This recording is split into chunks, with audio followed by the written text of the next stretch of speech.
Hey guys, oh, I need to turn on my audio. And there we go.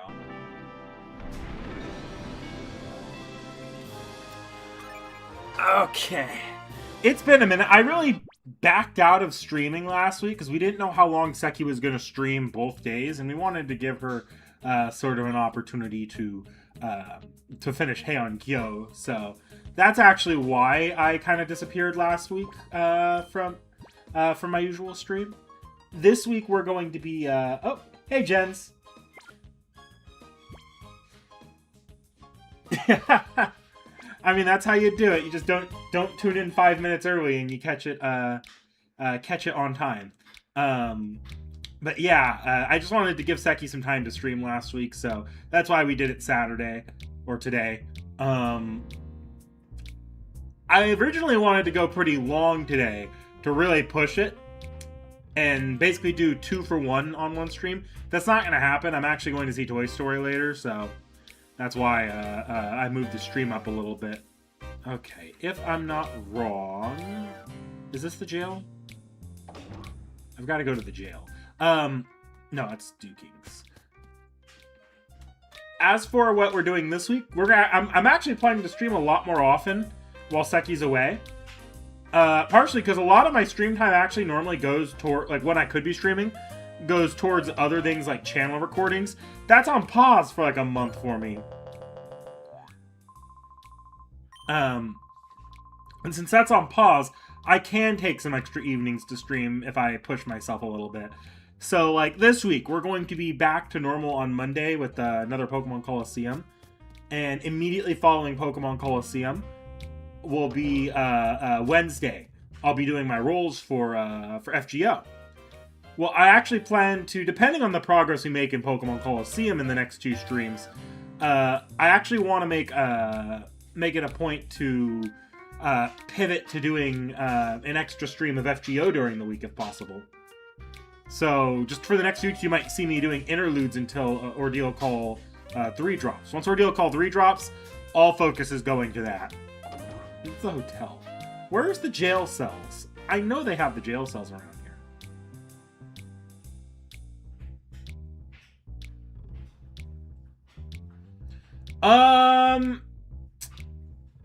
Streaming, like, if any stream, like, I might stream some of the summer on stream. Summer will not be a dedicated stream game, though. Partially because I need to keep up with the time gates on that, and my understanding of that story is not exactly a page turner.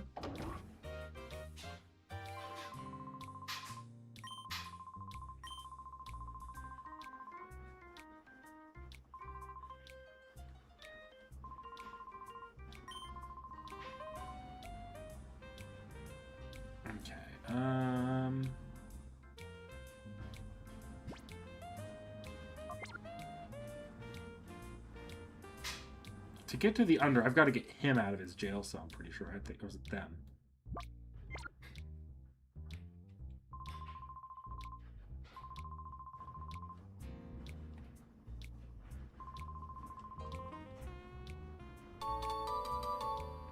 There it is.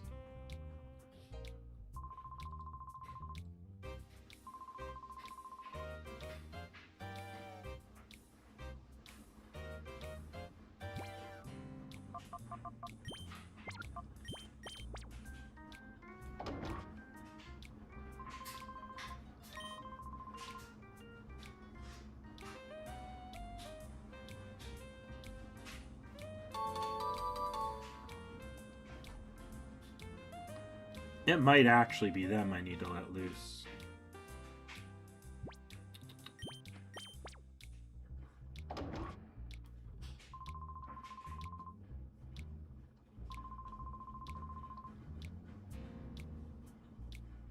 Or maybe not. They didn't want to leave. Okay. Well, I just busted out some prisoners, so... I'm pretty sure now I can actually access the under. That's the next thing. This is like a weird spot. But yeah, Ordeal Call 3 in the summer, I'm probably doing the summer on its own, just because it wouldn't be very convenient to play a full event like that. That's not gonna work, is it? Nope. Okay. Oh yeah, while I was off screen, I basically farmed this area again and went and fought Miracle Bee. That was it was tedious, but everyone's at like level 37, 38 now, which is not quite where I wanted it to be, but it's a little better than it was.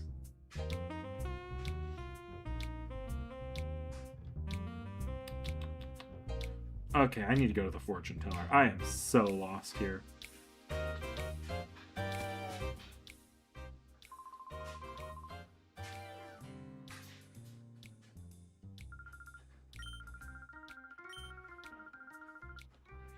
Thank you. I'm trying to figure out how to get there.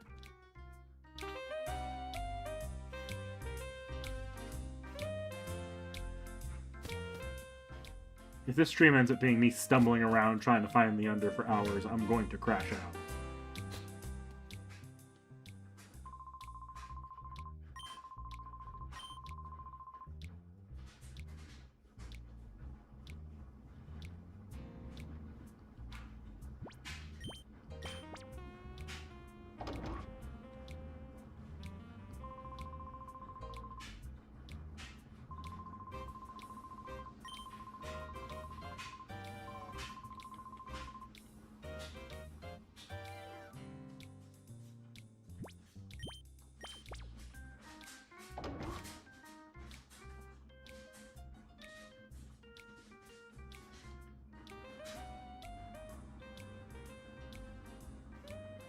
Okay, I'm gonna go look around other areas. I don't understand this part of the game very well.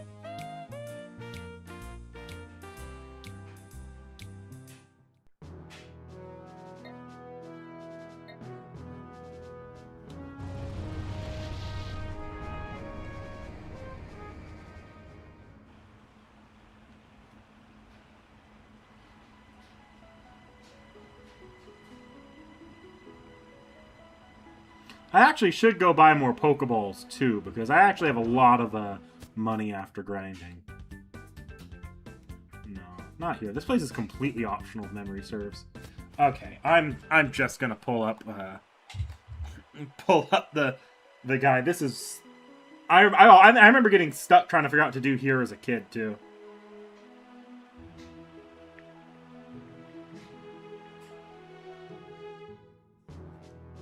For now, I'm gonna go to the...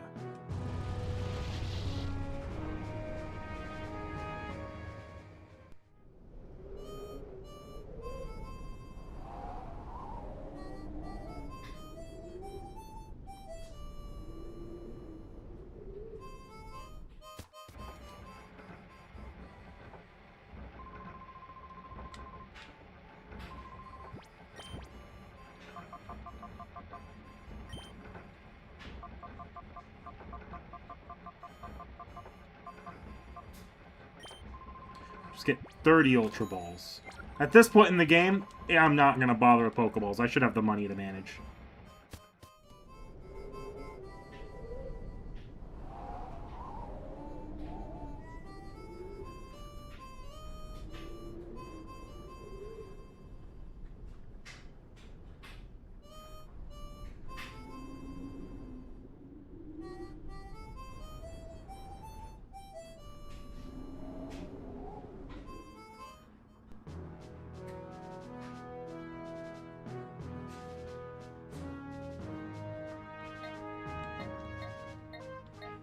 Oh, here we go.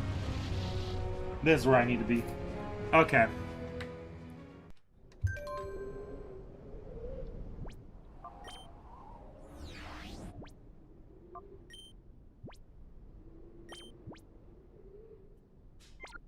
Pretty sure I talked to them already, but...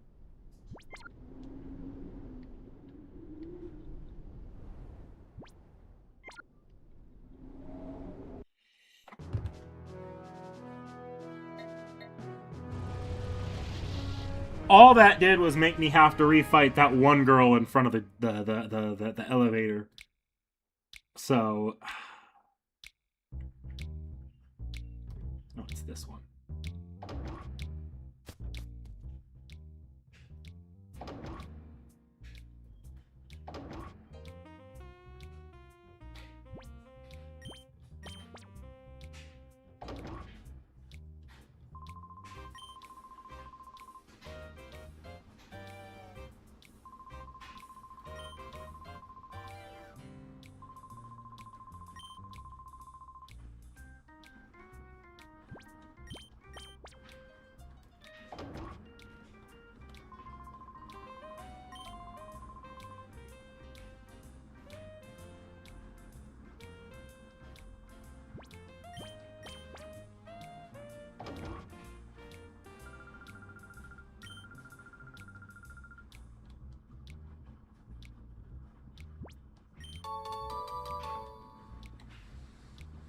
just steal a prisoner's personal possessions. Let's do it.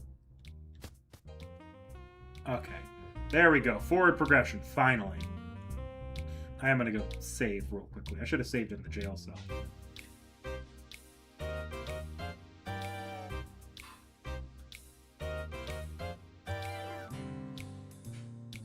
So for CL for Wednesday, because that's probably around 7:30, maybe 8 if I'm really pushing it. Wednesday we'll be doing the CL rolling stream. I'm going in with a battle 1,200 cores. We're getting at least one copy of her. Ideally, though, I would like it to be another NP6 CL on NA, but is my luck that good?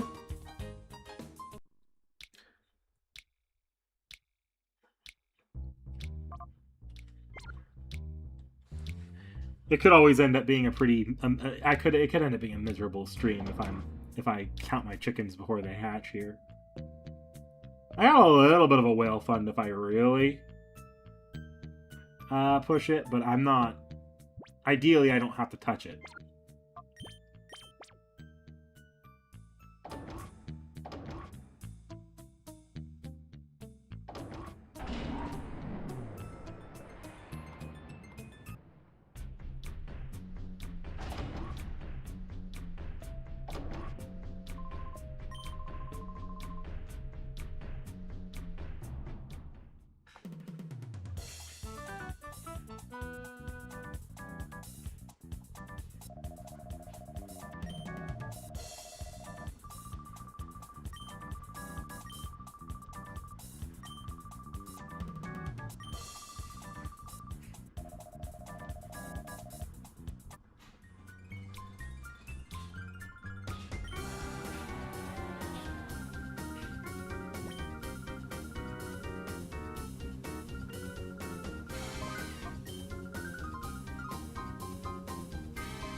I can't remember if, like, there's going to be a spot here, like, in Battle Square where literally everybody fights you.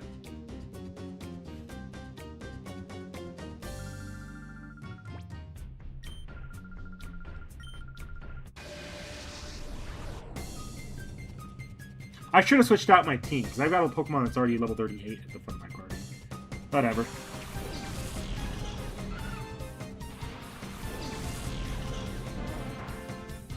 This is a pretty easy looking fight anyways.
Alright, let's swap my team around a little bit.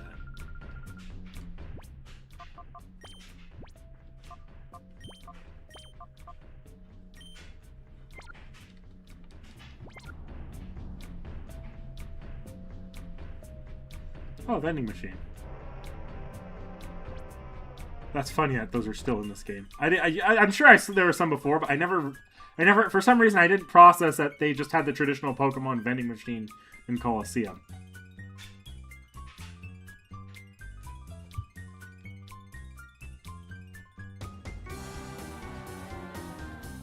Do they sell Pokeballs here?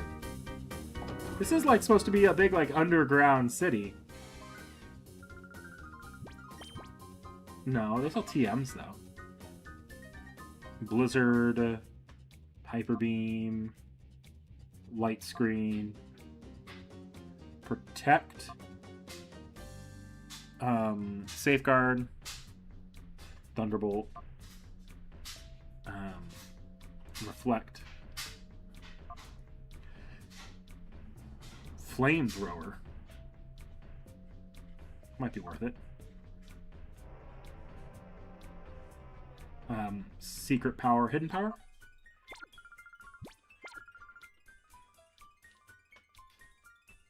We'll see about Flamethrower. I'm going to keep that in mind that that's there, but I'm not worried about that yet.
The Under is such a weird area in Pokemon. No, I'm not staying for 1,000 a night here. I'll just go stick my Pokemon on the PC and pull them out.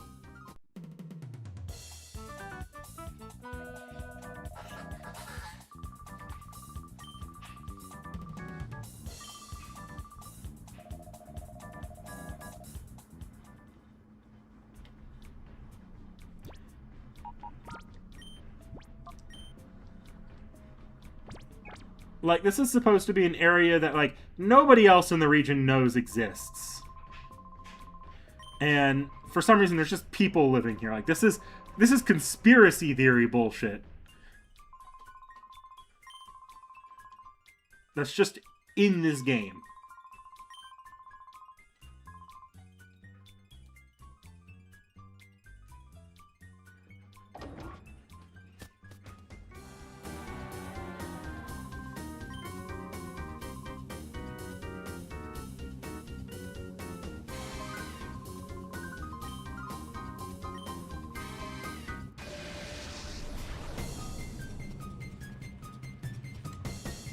No, you don't have a Shadow Pokemon, then.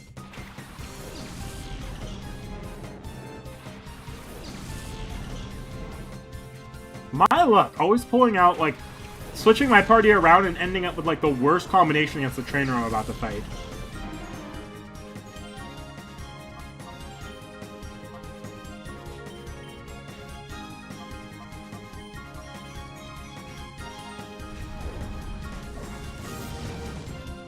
Gen 3, I don't think Magikarp gets bouncy. I think the first bounce Magikarp is in Heart Gold, Soul Silver.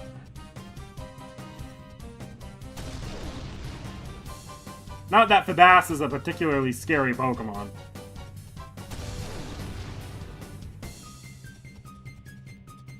I just can't remember if Feebas gets anything,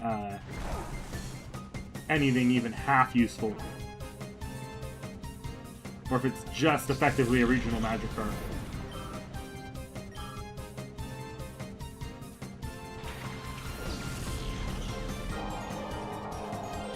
See that? That's actually concerning.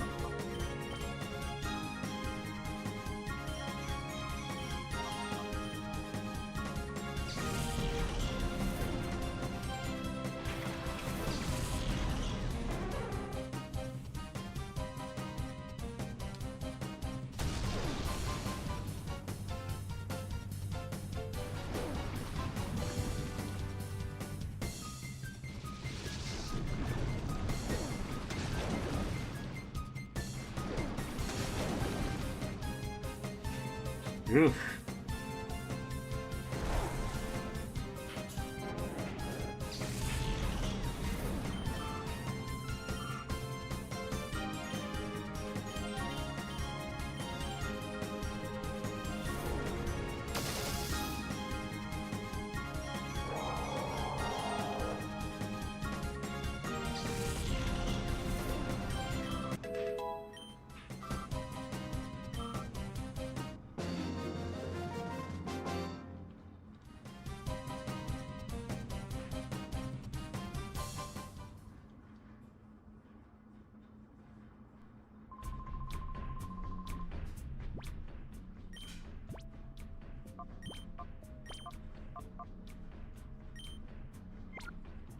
I needed to switch around anyways. I'm starting to run low on HP.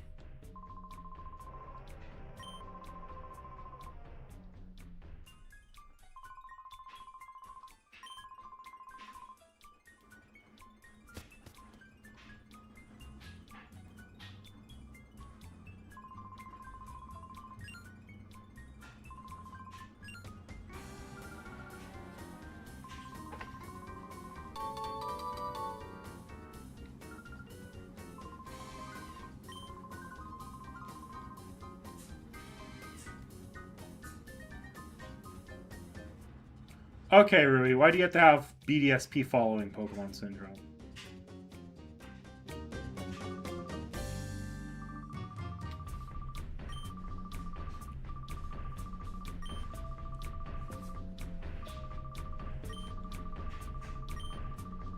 Whew.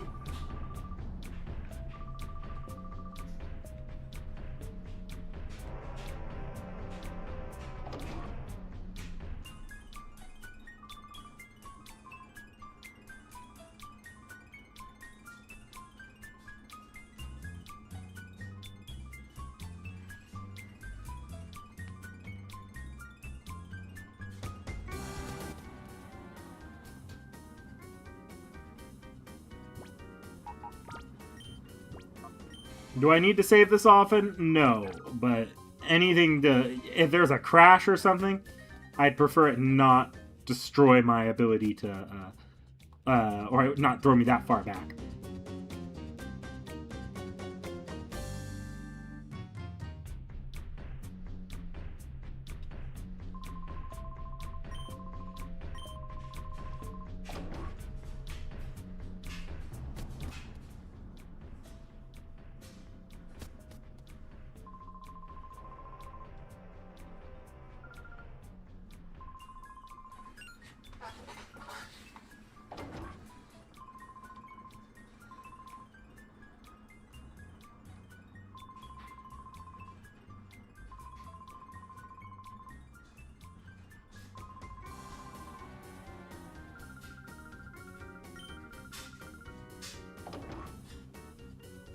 A lot of just random useless rooms in Colosseum.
Is it the Ledian? Yeah.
Whew.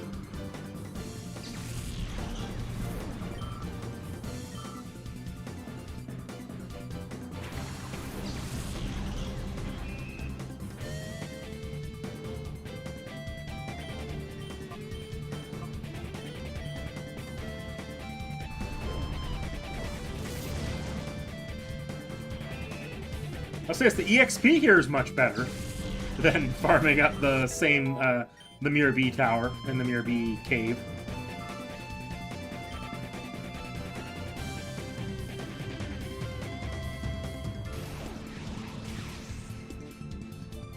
Awesome. Thank you. Very much appreciate that.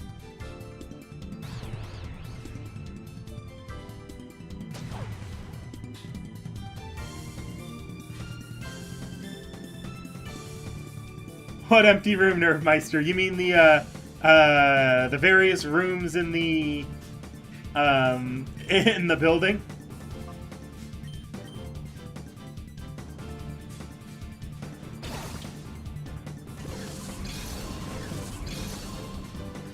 Where there's just literally nothing. Nothing in there. There we go.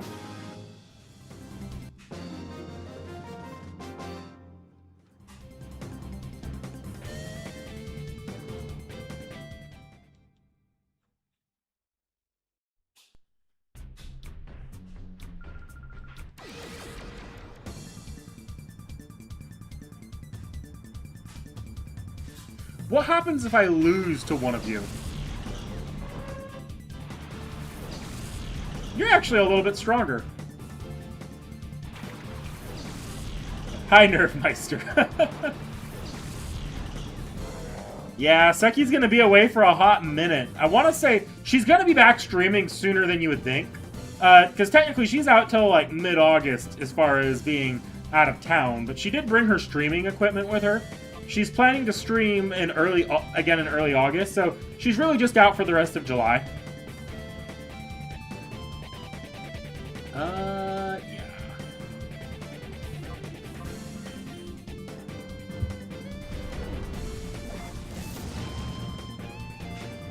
Man, I probably should go get Flamethrower. That's pathetic.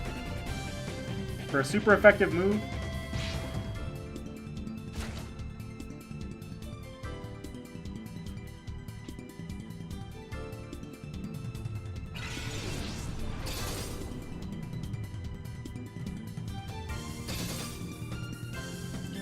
You actually won't, like, when Seki first starts Avalon Lefay, y'all probably won't see me very often, because Seki's stream hours are going to be, like, 3 hours off of mine, at least. So it'll be really hard for me to even think about trying to jump in to, like, Discord or anything like that.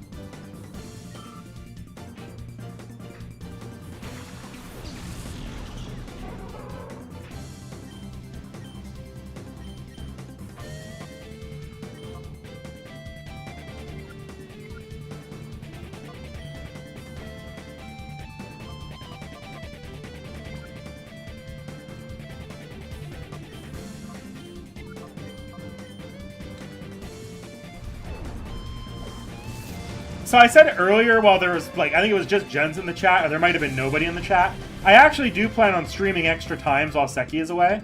My goal is you're either going to see me Thursdays or Saturdays on top of my normal Mondays. So if you don't see me on Saturday, or if you don't see me on Thursday, you'll probably see me on Saturday and vice versa. It's going to take a little bit of pushing for me, and I might be a little tired on Thursdays especially, but that's at least my plan. Those extra streams are probably going to be FGO streams unless I'm really behind on Colosseum being done before JP anniversary when we plan to start Ordeal Call 3. But generally speaking, it should be a pretty... There will be FGO on the channel even while Seki is away. It'll be either summer... I'll be either playing summer grinding, summer reading if I happen to catch the hours right and I didn't read it yet. Or alternatively, you might even see me do some summer... or not summer, you might see me doing some interludes in that time period, because I've still got like 50-something interludes to do, because I've only been making progress on my rank ups. By the way, rank ups! I'm down to 4 servants left. Almost 3. I literally just need to do like one rank up, 1 3-pip rank up for one of the servants, and it's down to 3 servants left to do rank ups for.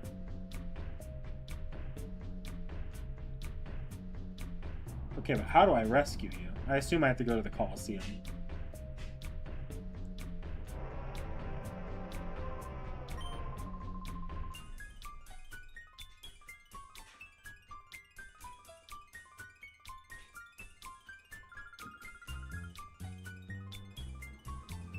Take the UFO.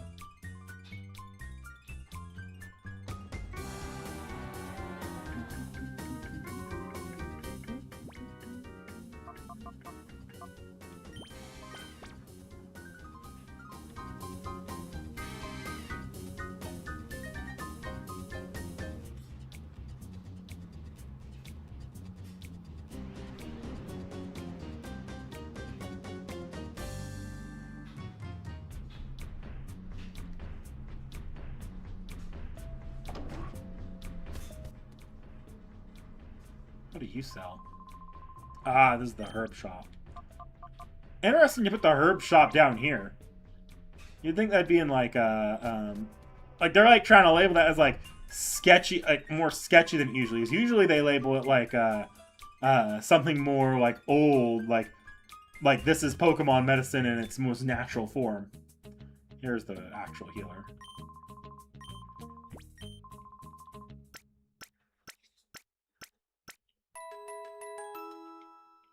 The Bridgeport, Connecticut. No, this is so this is a funny town. Nobody in this town except the people who live here know it exists. And it's basically a town run by an evil organization that is simultaneously funded by the government, but also not associated with the government. Because it's weird. This is like conspiracy theorists. Like, this is what they say is going on.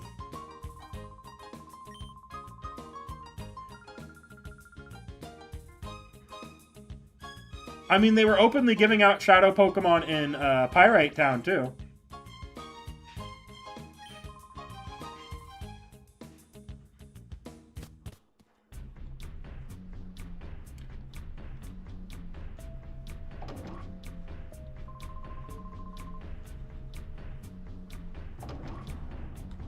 Okay. Yeah, they're gonna want me to... I think they want me to challenge the Colosseum, so I'll go do that. Even if... Then maybe they'll kick my ass, because I tried to challenge, was it, Pyrite Colosseum again, off-stream, and I just got my ass handed to me badly. We'll do... Check out this area, though. Maybe... Oh, look at that. We're back at, So this is above ground. This, in theory, this is closer to... Oh, nifty. Okay, I forgot that they had the you don't have to fight somebody elevator entrance. That's actually convenient. A rare convenience for Pokemon Colosseum. Yeah.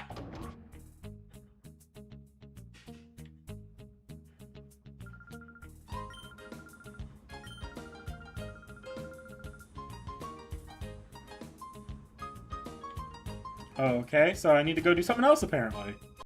What the hell does this game want me to do? This game really likes to make you wander around aimlessly, or jump around back and forth. It doesn't give you a lot of indication of where you need to go. And, yeah, it's not always the greatest. Very... I don't want to say meandering, but very... It likes to waste your time a little bit.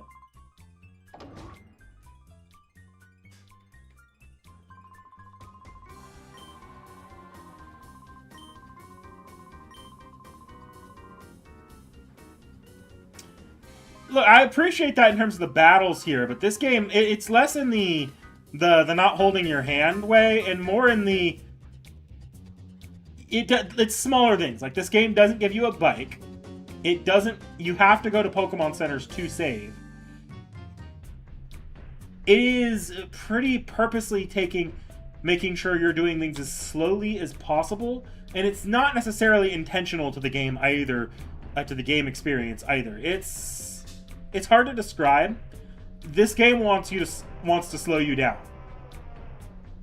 in a way that other Pokemon games, even like on the GBA, were not necessarily built to do. There we go. See, like, what the hell was that? Why did I have to step in that exact spot to get his attention?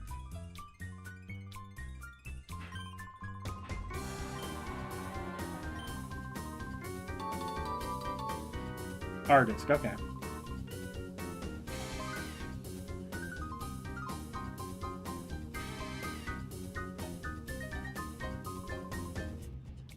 And then this game is also grindier than even old Pokemon games tend to be.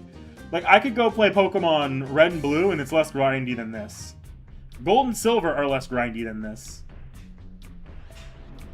This game, like, I had to do at least like 2 or 3 hours of off-screen grinding to keep up with the fights for this stream.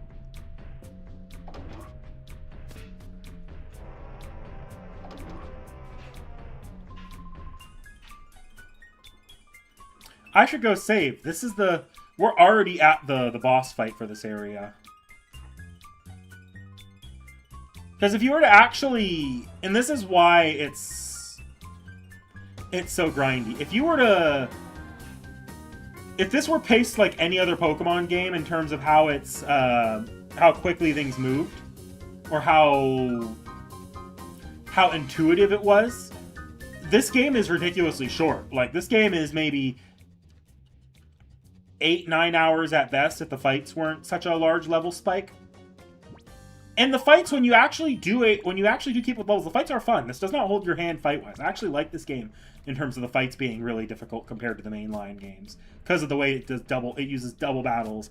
It doesn't necessarily hold your hand in terms of the enemy trainers having somewhat smarter AI, and using in some cases actually using good double battle, or not good, but like passable double battle strategies.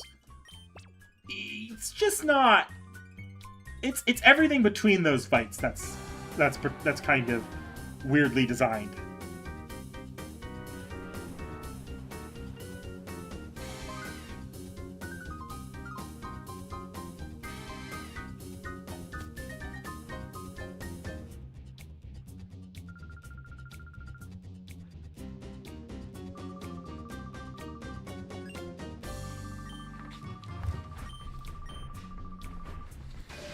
Like, this is the area boss. This stream has only been going on for 40 minutes.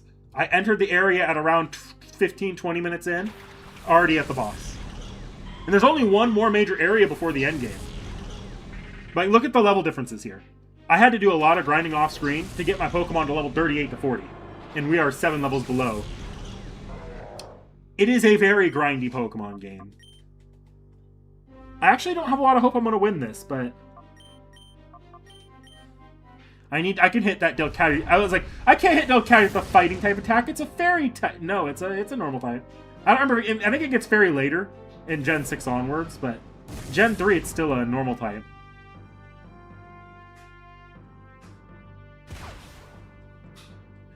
Now the hope here is I can get to my next team, because The fun part about this game is it actually gives you legendaries very easily, because they don't actually change the game much for you. I'll actually be swapping out Quagsire for the legendary this boss has.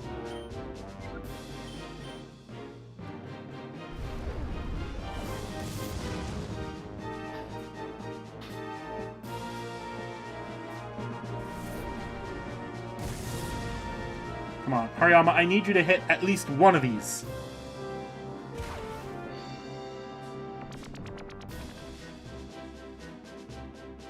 Thank you.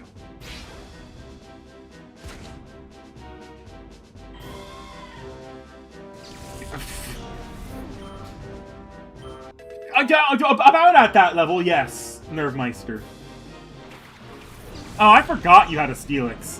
That's gonna be annoying since you're about to take out my Hariyama.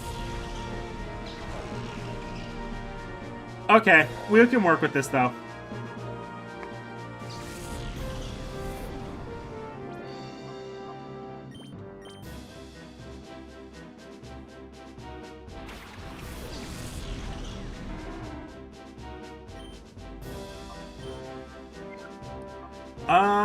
Do I bet on... Yes, I'm gonna dig that Steelix. There's no good reason to go after that Bayonet immediately. Because, yeah. Because otherwise that Steelix is just going to hit my Typhlosion. And that Bayonet's probably gonna die to this Surf.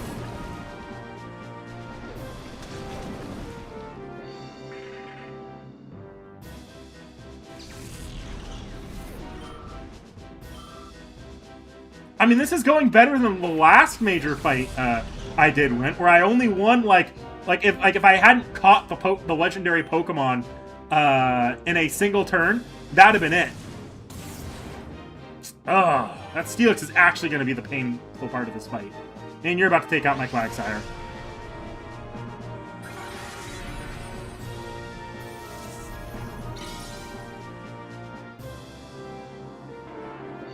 Okay, we'll figure it out.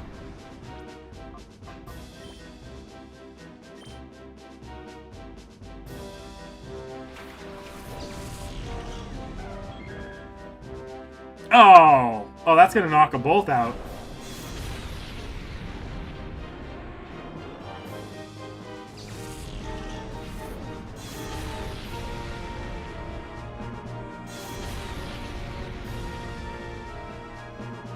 That Steelix is actually very dangerous for me.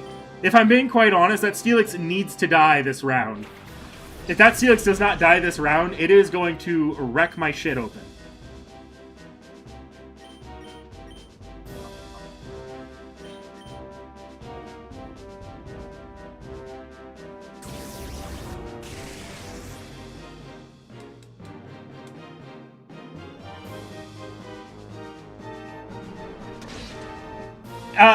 What I was thinking was, I took 3 hours of grinding last session, before getting to this match, so this is the kind of level spikes we're dealing with here. Oh, thank God. Okay. Steelix is going to die this round, and Vileplume will probably go down too, which is perfect. The last two Pokemon I have to have are going to be Umbreon, and, oh no, Vileplume's not dying this round. But Steelix is, which is good. Vileplume will die quickly in one round anyways. So will Espeon, but I actually have a chance at this next part of the fight. Alright, here we go. This is what makes the bosses kind of hilarious.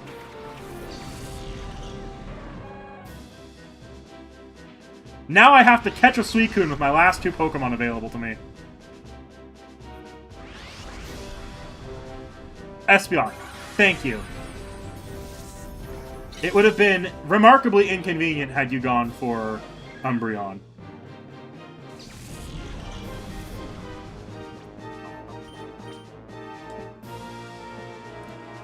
Okay. And here's the best part. Every single catchable Pokemon in this game has the ability to kill itself with recoil. Like this!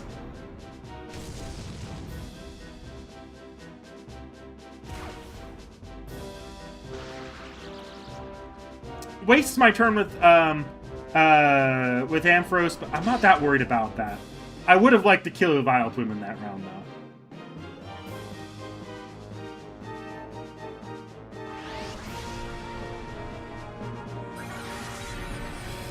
Oh, this is coming down to Umbreon and the Legendary again, isn't it? Oh.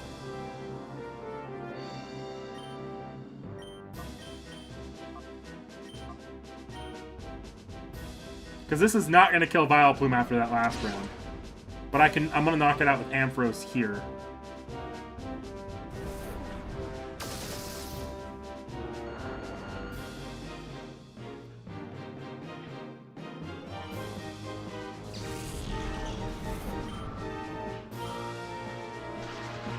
Thank you.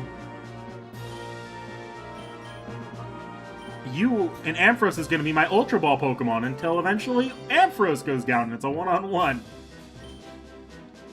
Now, last time I caught it in a single, I caught Entei in a single Ultra Ball with God knows how little luck, no status conditions if I remember right. But it's still a Legendary. I wasn't going to get that lucky again. I actually don't know if they spiked the catch rates up a little bit here, so they might have a little bit. Flinch, flinch, flinch, flinch. Thank you. I'm trying to flinch lock this thing. At least until it hits yellow HP. Once it hits yellow, we are not hurting it again, because then it's just going to kill itself. If I can catch this, the fight's over. I've won.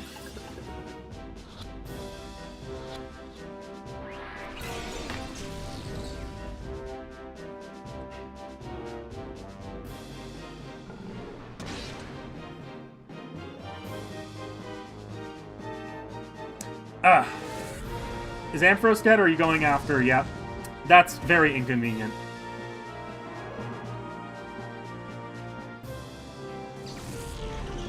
Alright.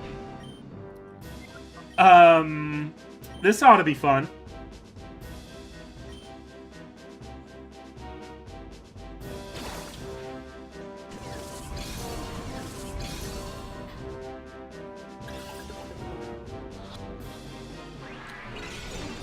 Oh no, this fight, I'm not getting as lucky at this fight. I've got potions. Okay, that's about as much damage as I think it can do to me normally, so. Oh.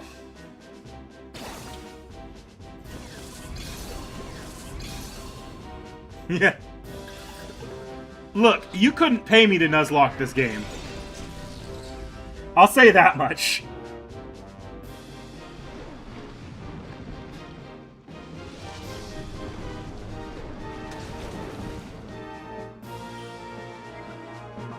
Because you could probably very easily do a Nuzlocke version of this game, given that this game already limits your Pokemon selection.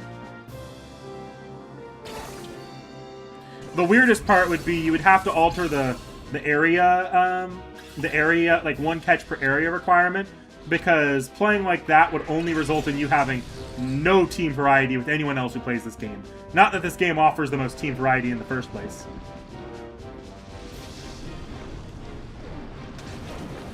Okay, I need to heal. I should be able to heal at least. Yeah, I've got some hyper potions.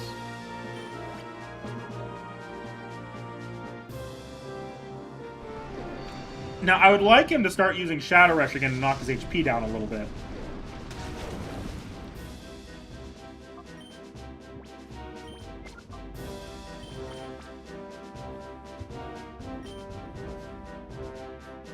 Yeah, I'm pretty sure it's a higher catch rate than most legendaries. It's scary with Shadow Pokemon, though, because they can just kill themselves. Look at that, right when you said that.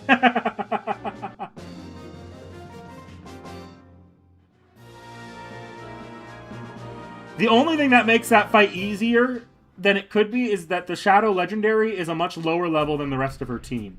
That wasn't the case in the last fight, where Entei was just the strongest Pokemon on the boss's team.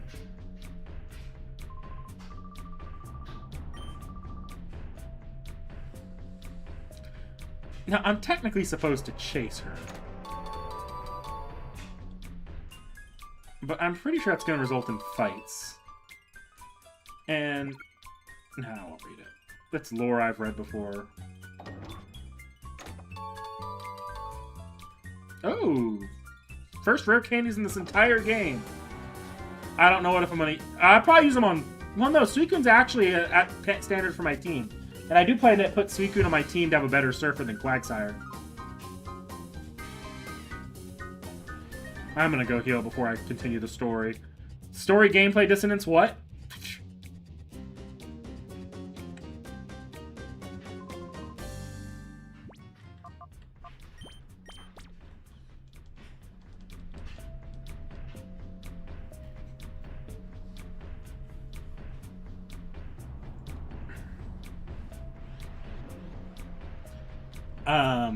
Later it'll be kind of a joke. Like, I'm probably not going to try actually catching the final legendary. I'm just going to throw the Master Ball at it.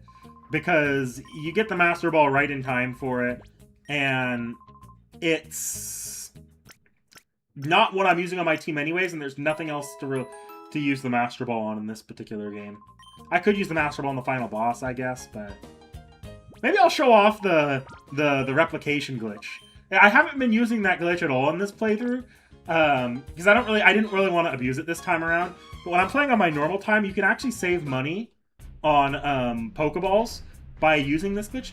Basically, the way it works is you throw the Pokeball on your first Pokemon, then on your second Pokemon, you switch the item order. Because it can't sense the items in the slot that you used, it still uses the item, but it doesn't actually deplete the amount of the item at all. So you end up getting to keep the item you use. You can use it on healing items. You can use this for Pokeballs. It's a cheap way of playing the game, but it saves you money on Pokeballs in a game that's already very grindy. So, lets you focus more on healing items, which can alleviate the grind a little bit. If you allow yourself to use healing items.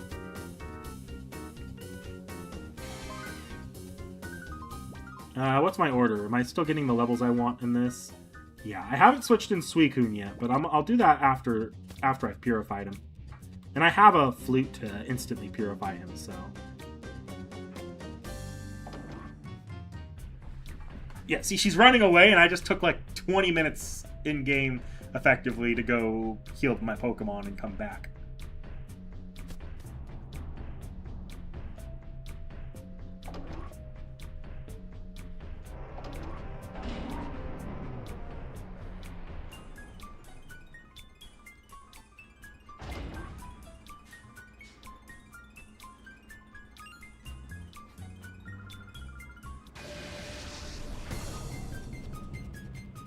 The best part is, if I get too beat up in any one of these fights, I might have to run back again, and she's still going to be standing there.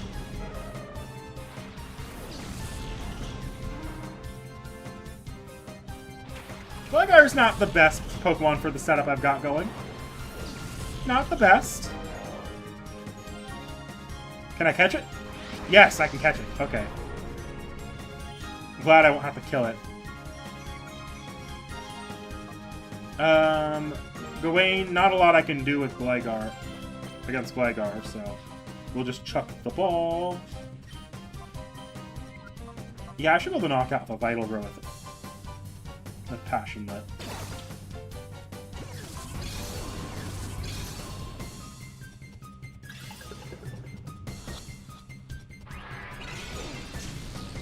I was hoping.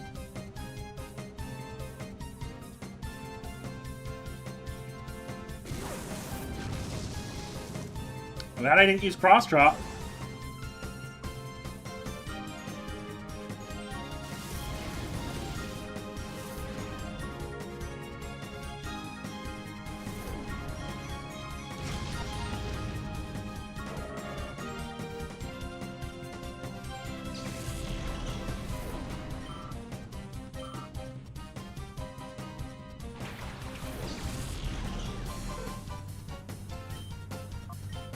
Okay.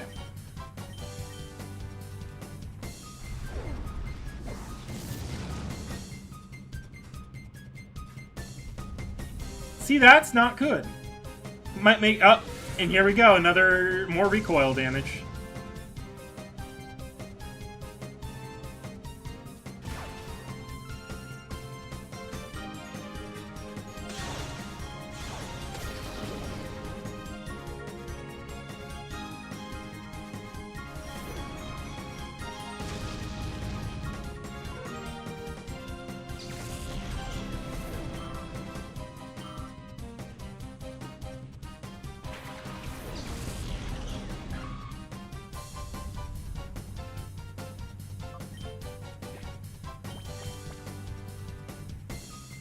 Actually, hang on. I should hold off for a second on throwing that. Because Gawain can take out that Shroomish, and I can use Passion Lip for the Ultra Ball.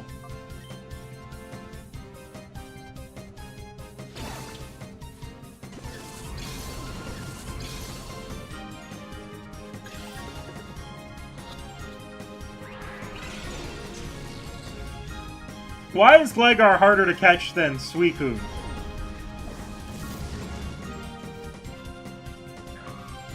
Gligar's not even good in this generation.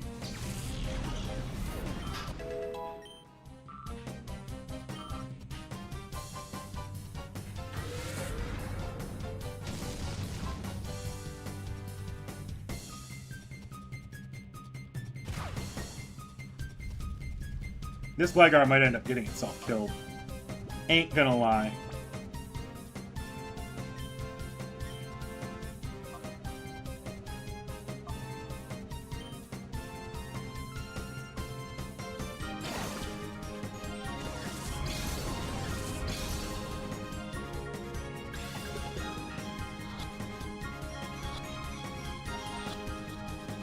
There we go.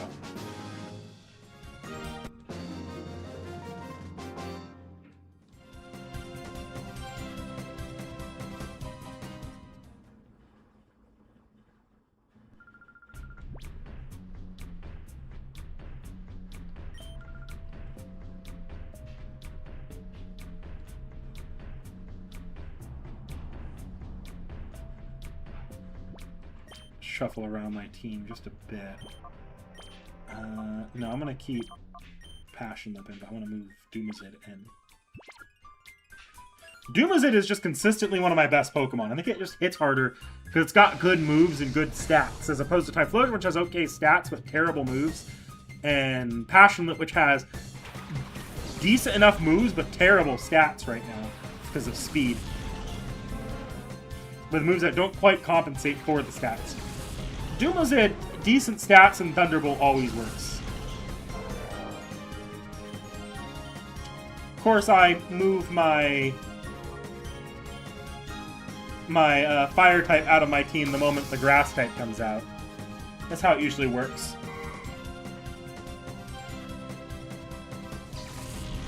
Now, the real trick here is you're about to throw out a Shadow Pokemon, so Normal type, and I'm about to knock it out in one hit.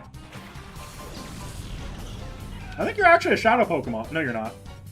Maybe I'm thinking of Gale of Darkness as a Shadow Roselia.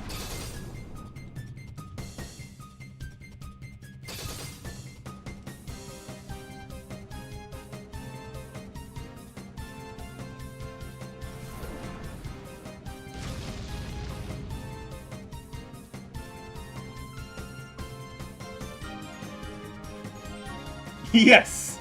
Yes!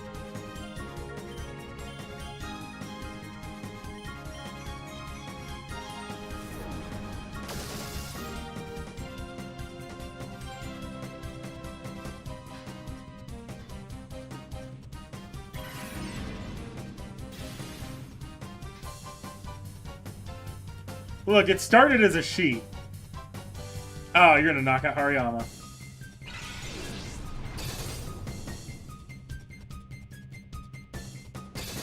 Oh no, Hariyama kept it stuck around.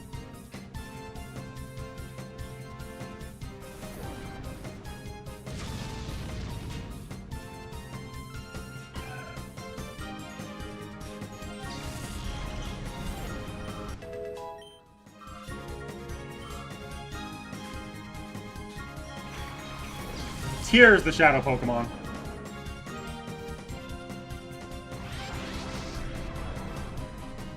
Another problem with Colosseum as a game. A lot of the Shadow Pokemon are Gen 2 Pokemon, and if you know anything about Gen 2 Pokemon, there's a lot of shitty Gen 2 Pokemon. Okay, I'm pulling Hariyama back for Gawain.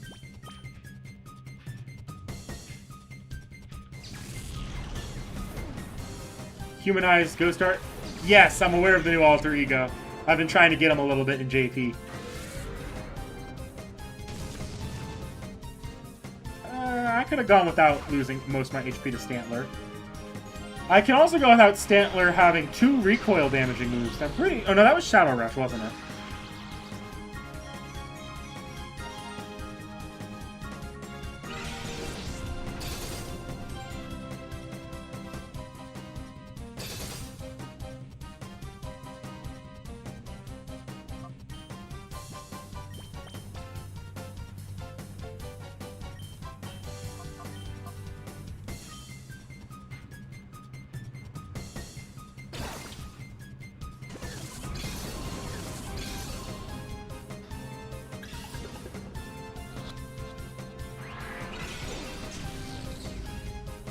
Yeah, they did choose a pretty obscure one, didn't they?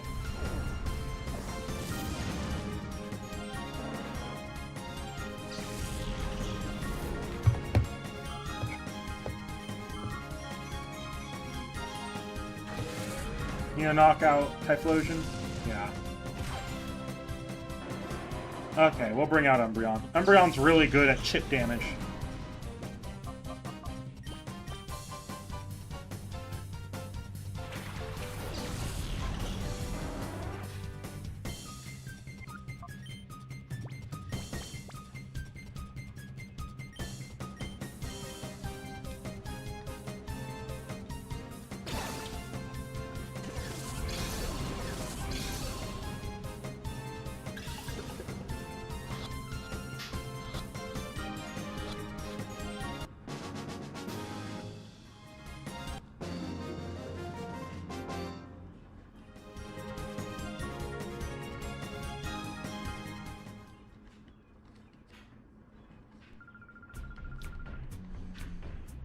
Now, here's one of the ways that this game slows you down. I'm going to quickly duck in here, see if maybe I'm wrong about this. Nope, it's just items. I think one of these might be the Master Ball. Timer Ball. That's actually kind of useful in this game. Because, like, a lot of the big Shadow Pokemon come out last. So if the Shadow Pokemon are coming out last, it's actually kind of intuitive to have Timer Balls. Problem is, there's not a lot of those in this game. Do I have any revives? Probably not. No. I can use a Hyper Potion on on like Hariyama, for example, who I'm still trying to train. And also use some basic potions on Doomazid.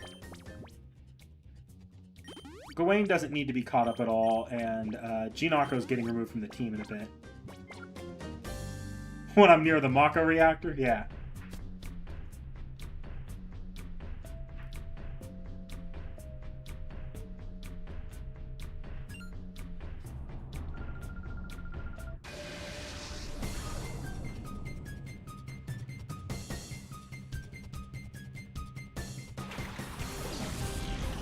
Oh, perfect. I have an actually well-set-up team for this fight. Is that Dunsparce Shadow? I thought I caught Shadow Dunsparce. Sorry, maybe it's Octillery? No. Okay, I can kill both of you.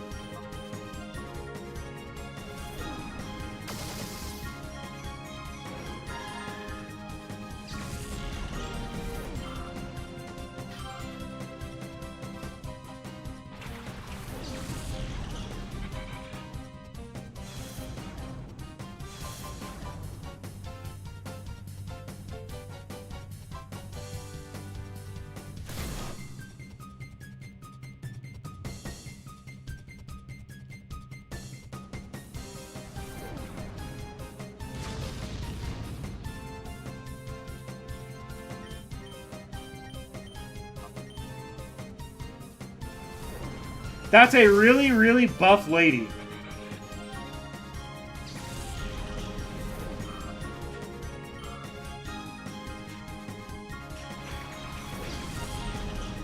Is that the Shadow? That's actually a pretty decent Shadow, if memory serves. Not that I'm putting an Ice type on my team, because this game's not very Dragon forward, but Ice Ground, not... that could be an interesting one. That said, I don't know how I'm going to actually hurt you. Because Hariyama should not even tap you for this.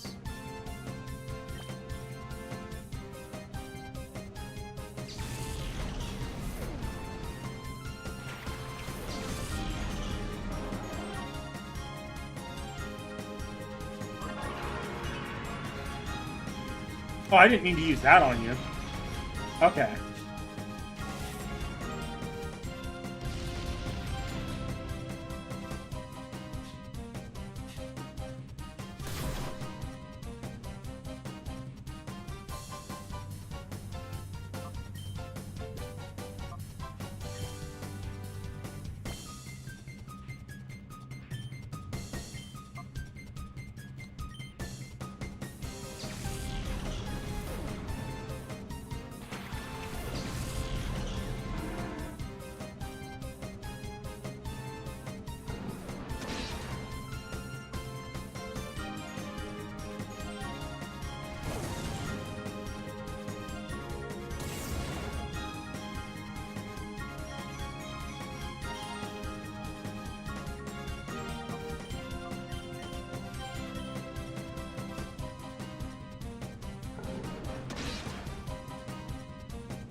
You gonna knock out my...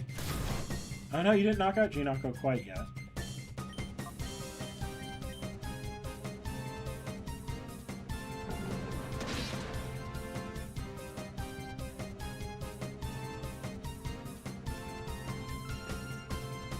I can appreciate the double flinches. I do not appreciate missing against this single Pokemon 3 times in one fight, but what can you do?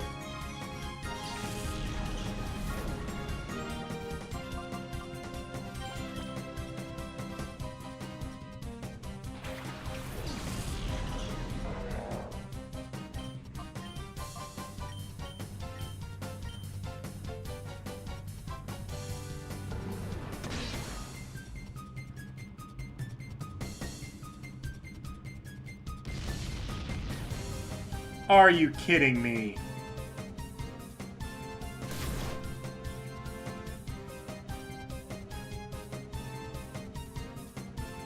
Hariyama.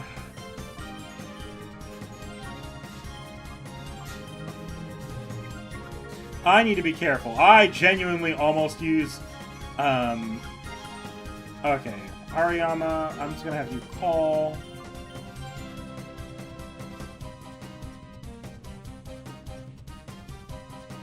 Because if I accidentally killed this Dunsparce with Bite and then had Hariyama attack, and it went after that Piloswine came back up, what would have happened is I'd have killed that Piloswine on accident.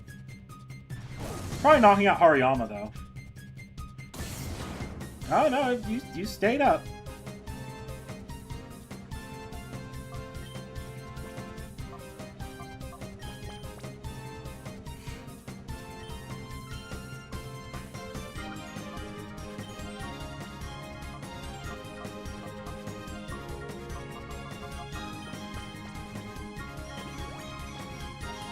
Just heal Hariyama on this round.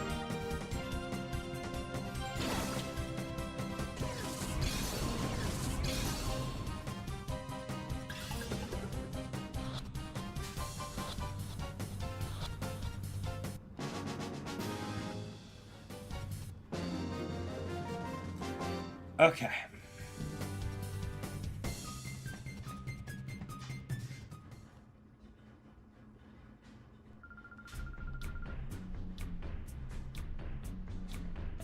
And that should be the last trainer there. How many Pokemon do I still got? Let's go Gawain and Ginako. That's mostly fine, I think. I can probably handle this last trainer with only 4 Pokemon. And Gawain's been getting a lot of action in fights lately. So if Gawain's the last hit level 40, it's not a problem.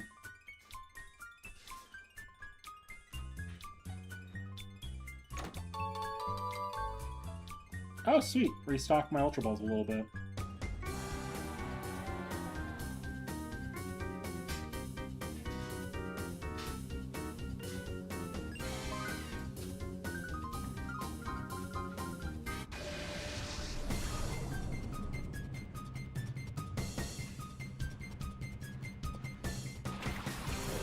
That's not a bad one, actually, Nerfmeister. That's a pretty good one. I'll give you that.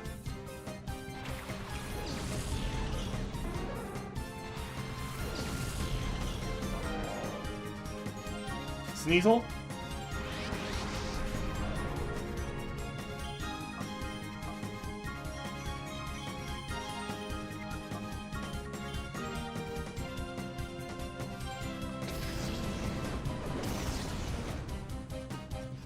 I really like Sneasel's design. Unfortunately, Sneasel's not great.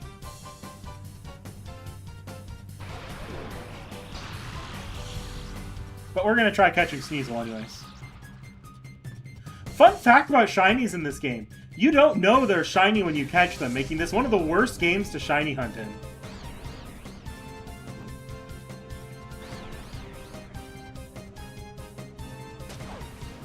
You actually have to catch and then purify them, which, if you have a time flute, isn't bad.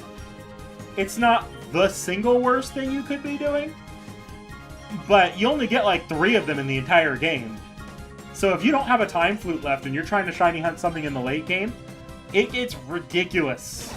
Because you basically just have to, like, do, like, what, 10, 15 fights with a Pokemon before you can even check before you can purify it to find out if it's shiny or not. It's just like, you could shiny hunt in this game. You shouldn't. Like, the only thing you'd want to shiny hunt for is if you're playing Gen 3 games only and you want to get a shiny Suicune Raikou or an Entei. You could maybe do something with that. Everybody else, though, no.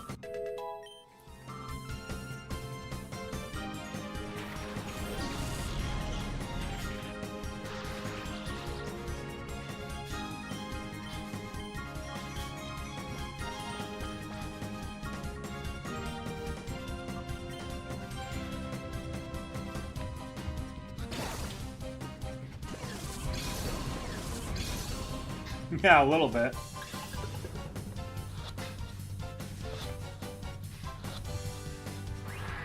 Oh.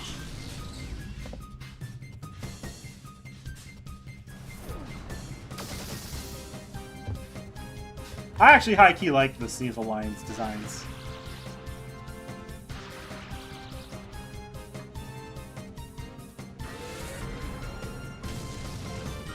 Dear God, yeah, Sneasel's got high attack. Frankly, if it weren't if it were a Weavile, that would have killed. But we don't really get Weavile in this generation.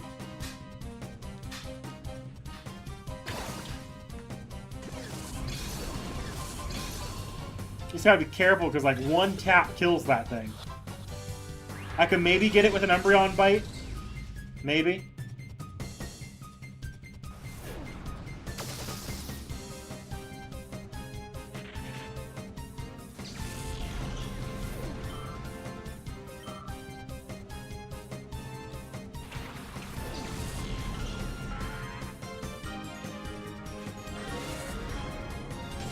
Yeah, I was hoping you wouldn't go for me there, but nothing I could do about that. Okay, against Loudred. I think I'll pull out Espeon. It's been a minute since I've used my Espeon.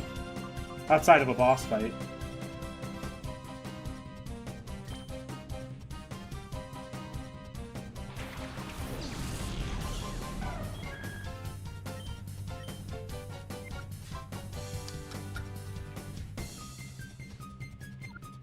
Okay, I just gotta keep throwing.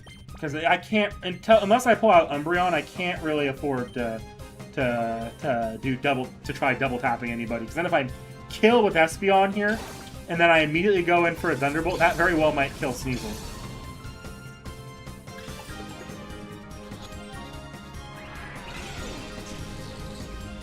Not that I could ignore the catch gimmick for the entire rest of the game and just kill everything else going forward.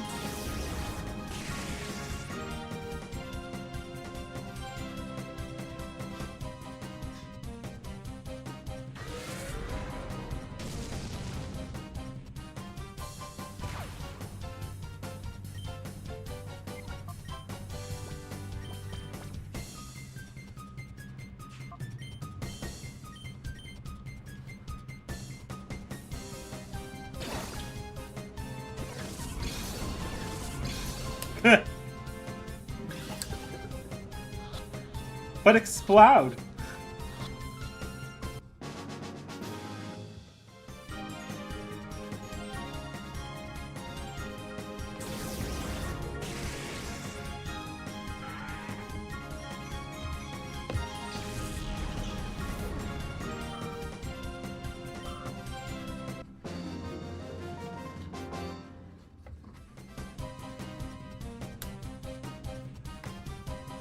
The game starts with Espeon and Umbreon, but Umbreon, like, they give Umbreon extra levels early on because Umbreon doesn't hit very hard.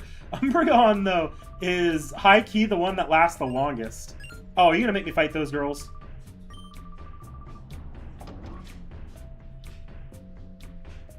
No. Well, probably. Okay. We're about to have some gameplay story dissonance, like high-key gameplay story dissonance. Oh, black glasses. That's actually useful for Umbreon.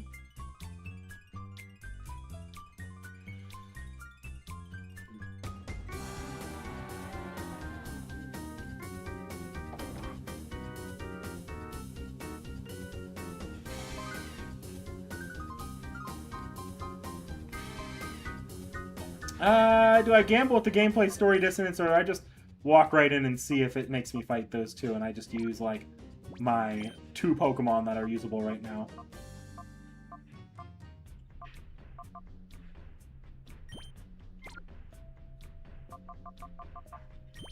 Fuck it. Oh no, it healed my Pokemon for some reason. Weird.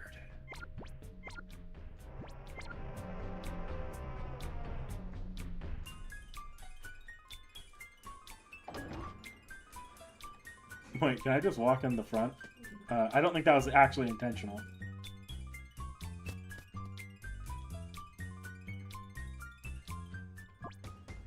No, I don't have the key.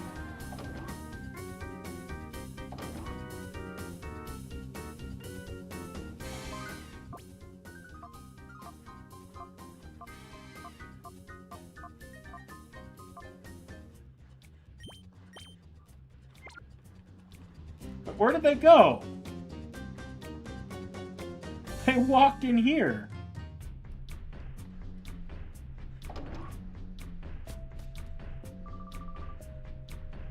Oh.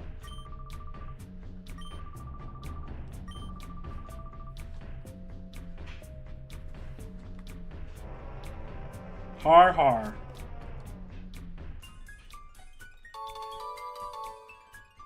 Why did you drop it? You dropped it like 2 seconds later. That helped you how?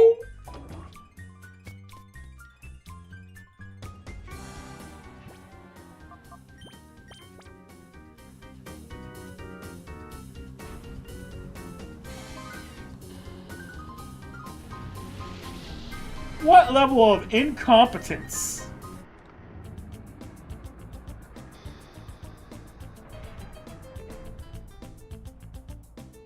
I actually forgot that this entire train sequence is a thing. For some reason, I thought you just walked up to the front of the lab, and I think it's just because I remember playing XD where they reused this lab area.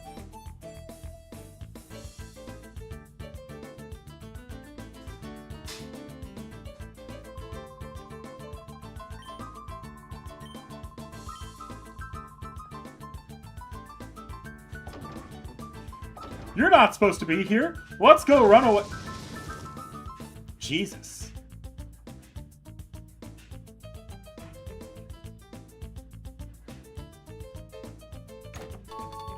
A lot of this part of the game is actually a blur for me. Because, like, I've seen the... I remember the ending of the game pretty well, and I remember the beginning pretty well. This part of the game, I've only ever been through once, and I haven't exactly, like, gone and looked up footage of this part of the game very often. You think that was overdoing it a little bit?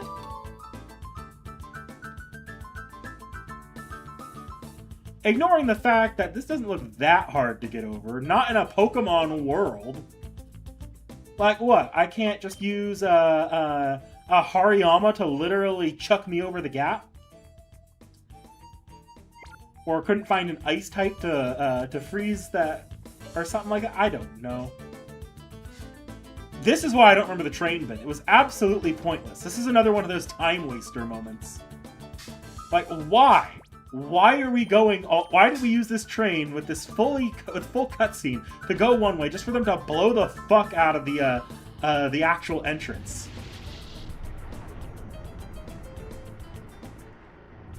Just for us to come right back here and go back to the same exact lab from another direction and make us walk. Because there is no shortcut back up to the top. There is no fly, there's no teleport, there's no insta-travel. We are just walking all the way back up the Lady Venus's base here. This is the time wasting that I'm talking about with Pokemon Colosseum. No trainers. We've beaten all the trainers.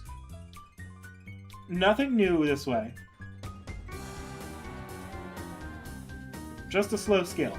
We could have accomplished that exact same thing by having Lady Venus hop on the train, drop a main gate key as she fled, and left the train there to be a fast travel point between these areas in the after you do the lab later. There's no reason to do this. Oh yeah, I don't need to go back this way though. They did give us 1 fast travel area. How generous.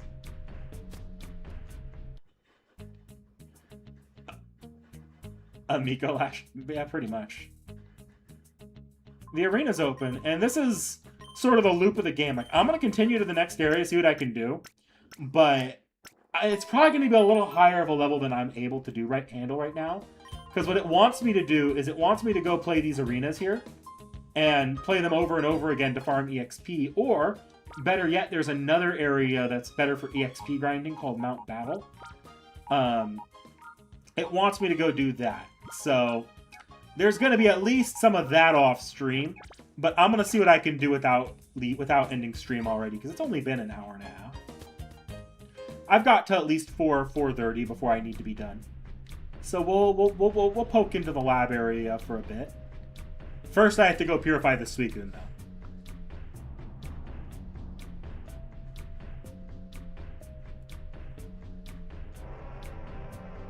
Oh, good. You got out.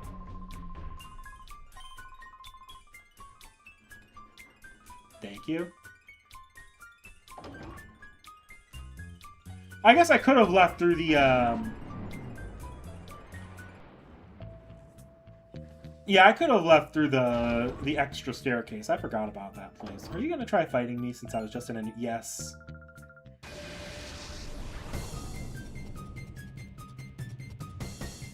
Did you scale in levels at all? Or are you still the same? Yeah, you're still the same low level.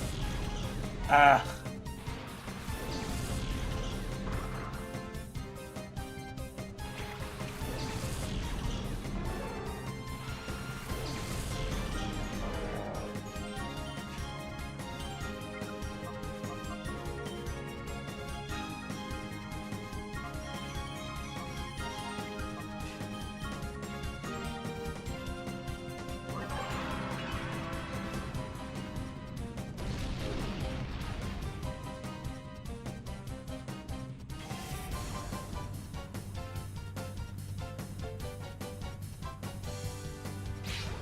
You know, when I think about it, this game's kind of funny. I think there's literally only one Pokemon Center in this entire game. There are healing machines here and there, but there's only one Pokemon Center. Like, traditional Pokemon Center.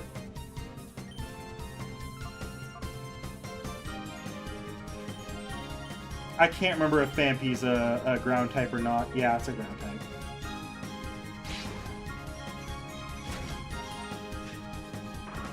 Better defenses than Vibrava, apparently.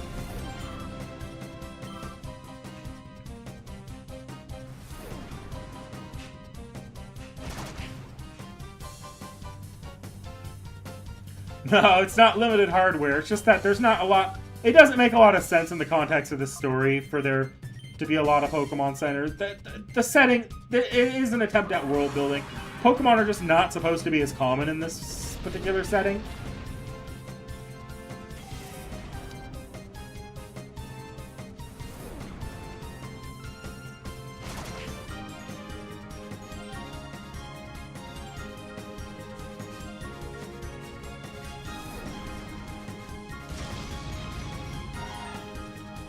We are going to see... There are more Pokemon Centers in XD, which is a slightly... XD is a slightly less time-wasty game than Colosseum is. Slightly.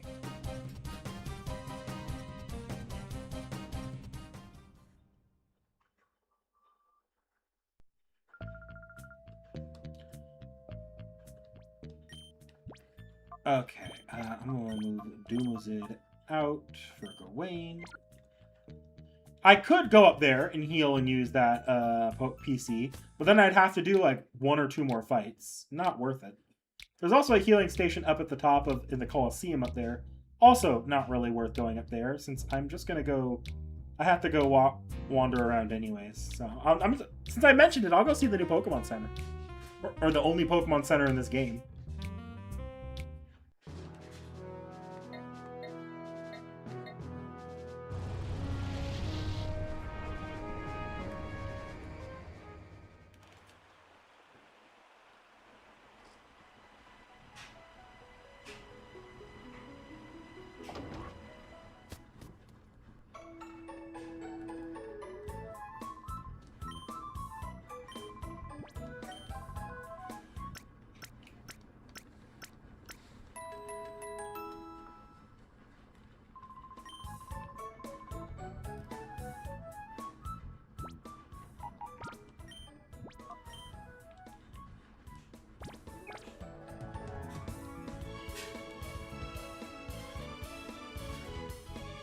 Okay. Actually, no, there's a second Pokemon Center. I'm actually wrong. There is another Pokemon Center in this game. I'm forgetting about Agate Village. I'm pretty sure Agate Village has a traditional Pokemon Center. And that's actually where I need to go next.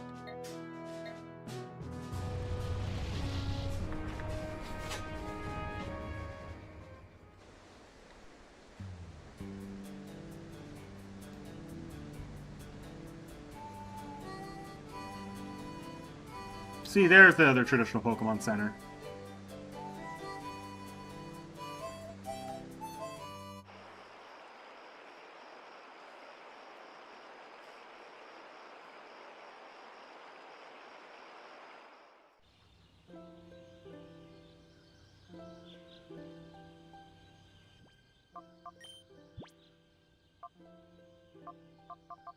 Okay, where's my Time Flute? There's my Time Flute. Use that on Suicune.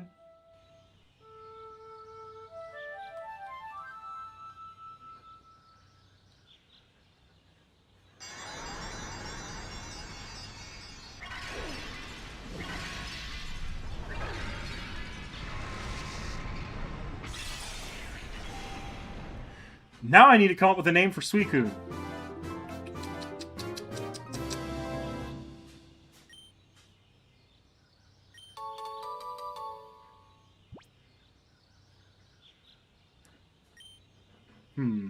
Anyone want to throw a name out there for Suicune?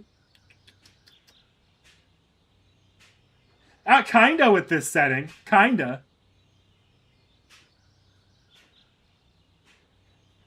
There's a part of me, because I know this is going to be a lot of rain and surf strats on Suicune here, part of me wants to do the name, like, literally give this Suicune Tlaloc, but I guess there's also Wangina.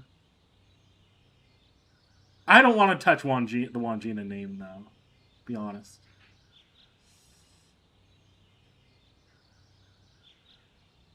Jens, that got auto-translated, I hope you know. I assume that's not what you... you didn't mean to say my name. I hate YouTube auto-translate, by the way. I wish there was a way to turn it off.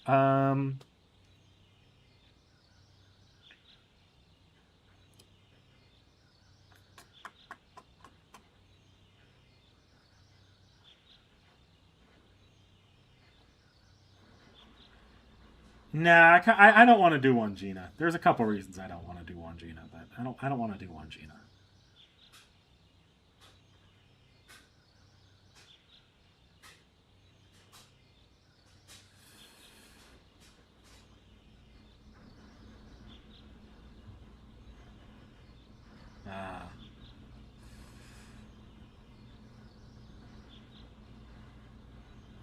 Yeah, we could do Takeru. Do Takeru.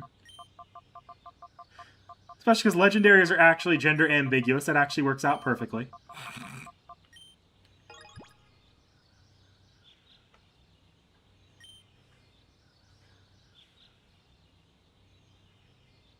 No EXP because I have yet to use that Suicune in battle at all. Let's take a look at this Suicune. I'm not even going to pay attention to the nature, because if I got screwed nature and stat-wise, I don't want to know! Okay, so Surf, Gus... I can replace a couple of those moves, but yeah, we'll... Glad I don't have to touch it with Rain Dance at all. I'm going to save these rare candies till the end game. What am I doing here?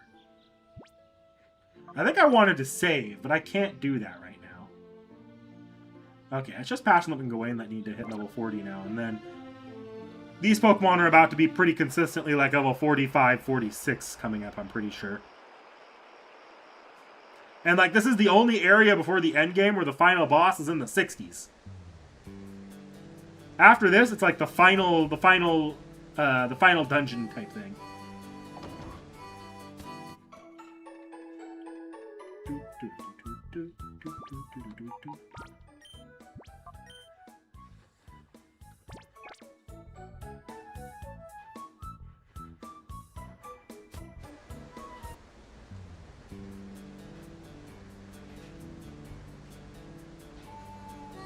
Okay, I do want to go top up on my Ultra Balls again, because this area is Not as large as the Mirror Bee Cavern is still the largest area in this entire game as far as trainer count goes for some reason. The lab is not as large, but it's not small. It's much larger than the Under is as far as being a major enemy trainer area.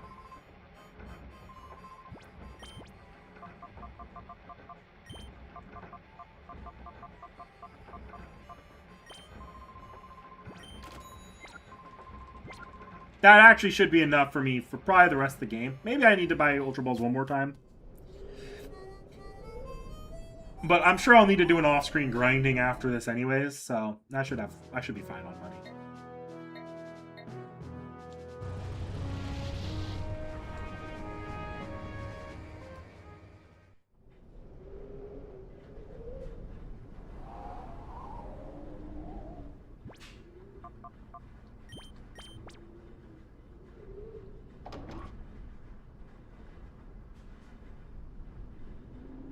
I can't remember. Is this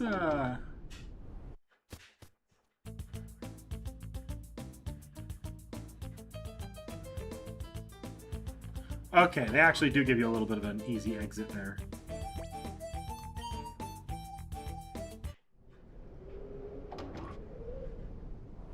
Oh, I guess I needed to do that.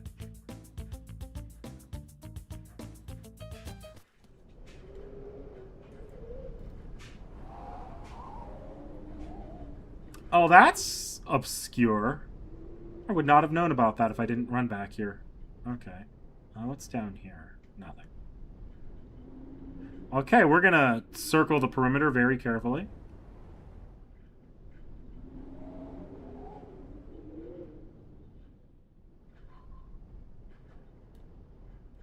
I could have gotten this item earlier, whatever this is. So this is like rare candies or something that have made my life a little bit easier in that last boss fight.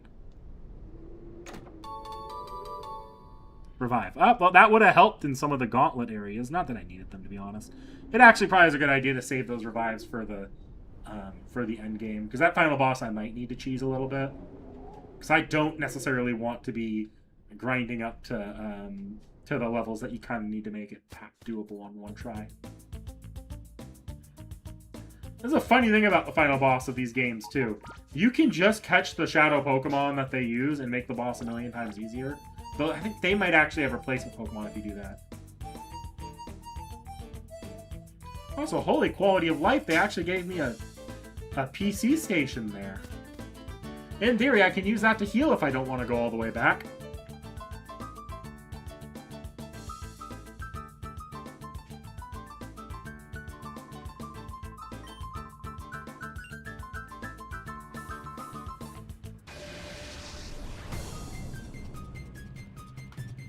Okay, Myron.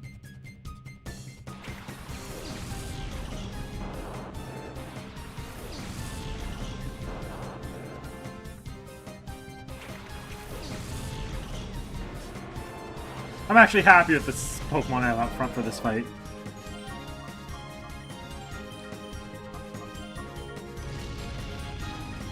That said, this Electrode also might paralyze me, which won't be fun.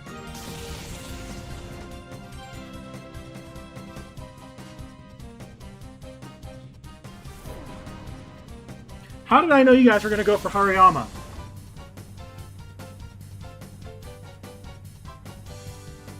Thanks for not paralyzing, I guess. Besides the Pokemon world, a little bit.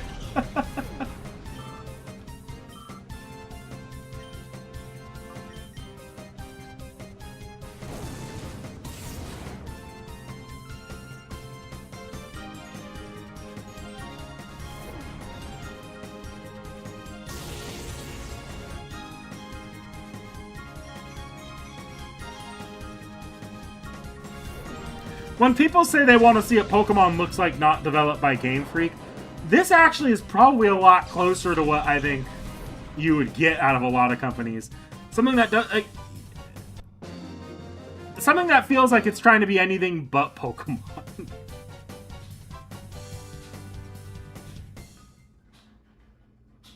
Because this is actually developed by a Western studio. I'm pretty sure Genius Sonority is a Western studio.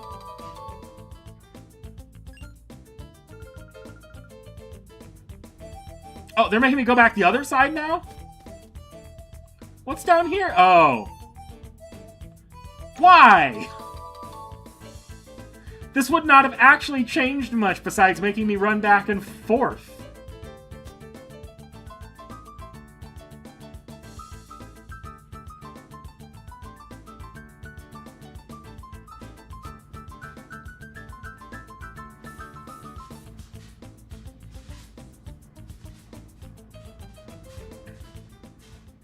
Okay.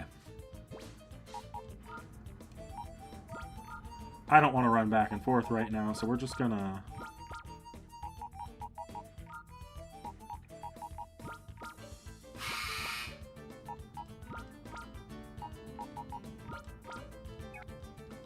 Oh, I almost forgot. Now that we have Suicune, who is the final permanent member of my party here, I'm gonna... Can't remember if I... Yep, I've already got him queued up.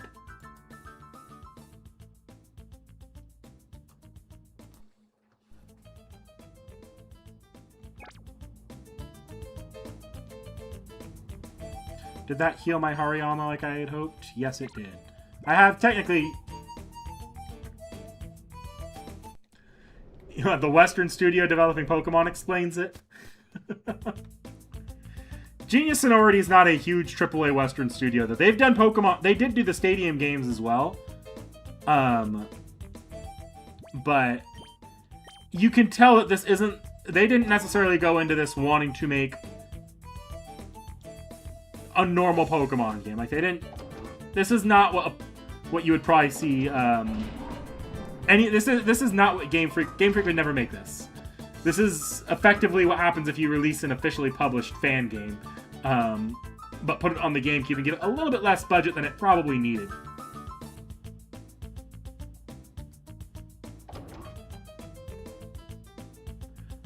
Another reason the game is the way it is because it actually is kind of a money-making thing, because this is in the era of like Blockbuster and video rentals.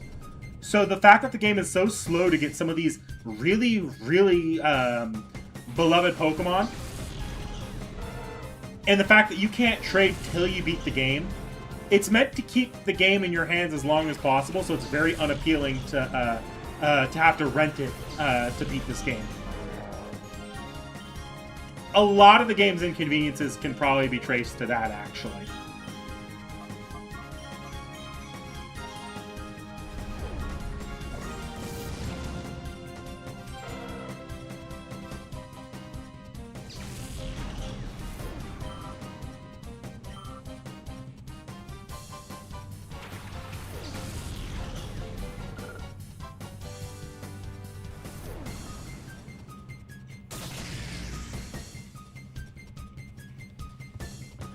I've always kind of seen Pokémon Colosseum as sort of the Sonic CD of the Pokemon franchise. Not a lot of people played it.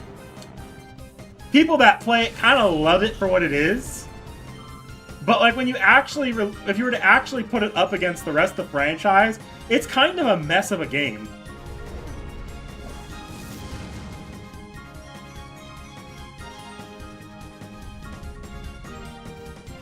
That's somewhat convenient.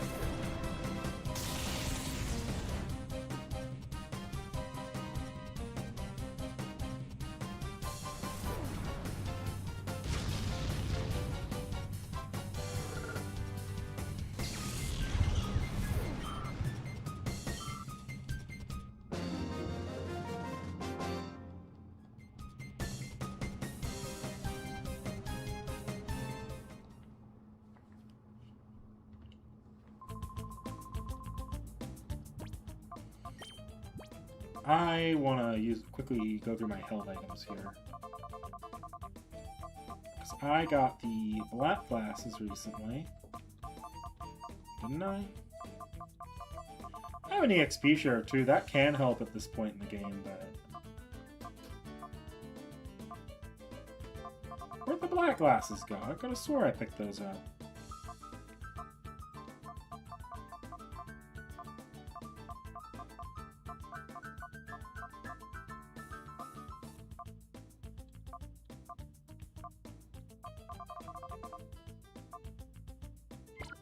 Huh. Maybe I'm wrong? Well, whatever.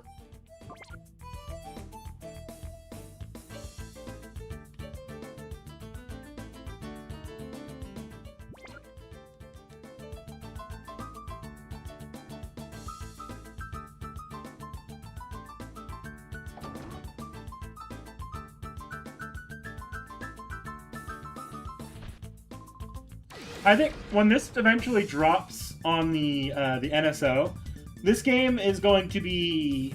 I think a lot of people aren't necessarily playing Gale of Darkness right now because it is hilarious that they released the sequel after the original game. I think this game is going to be looked at as like a, wow, this game kind of sucks hidden lens.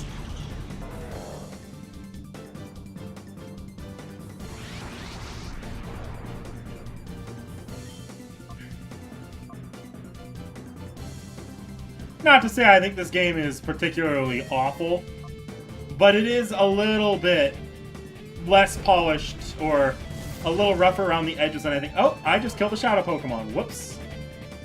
I did not mean to one-shot you like that. I was kind of hoping you would survive that. Well, it's not that big a deal.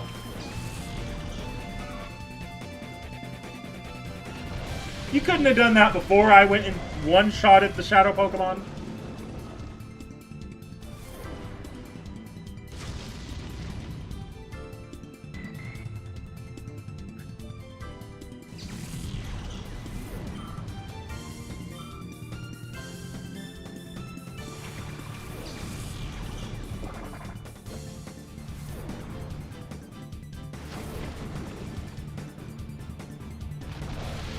Okay, this is starting to get distinctly disadvantageous for me to have Typhlosion out.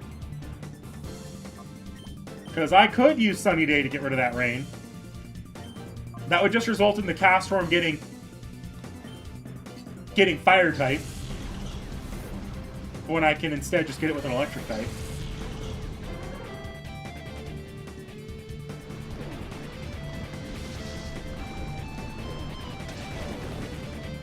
That's gonna hurt Hariyama. Hey, not bad. Not as bad as I thought.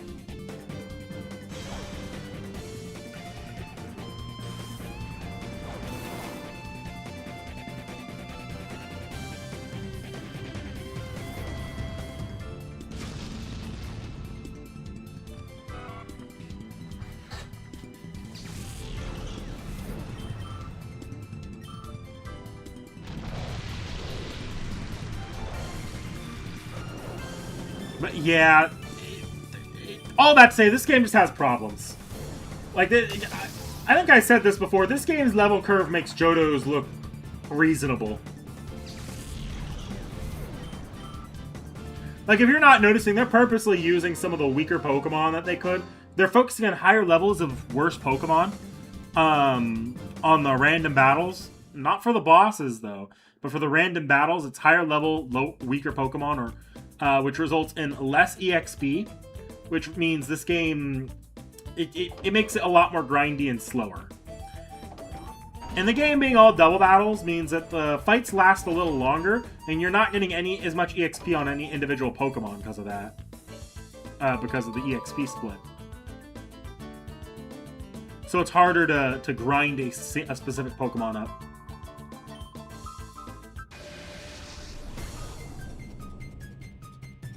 Okay, Odlo.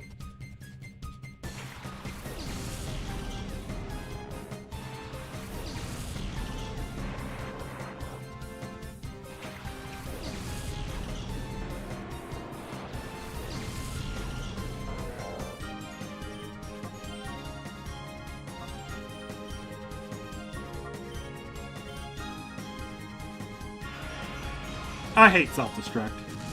That's probably going to knock out Hariyama.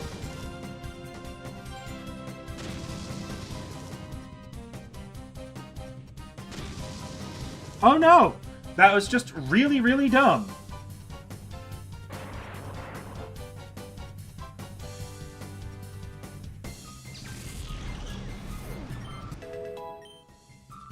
Thank you.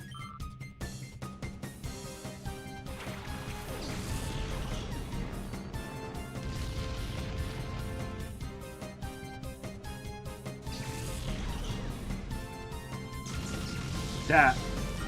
Yep.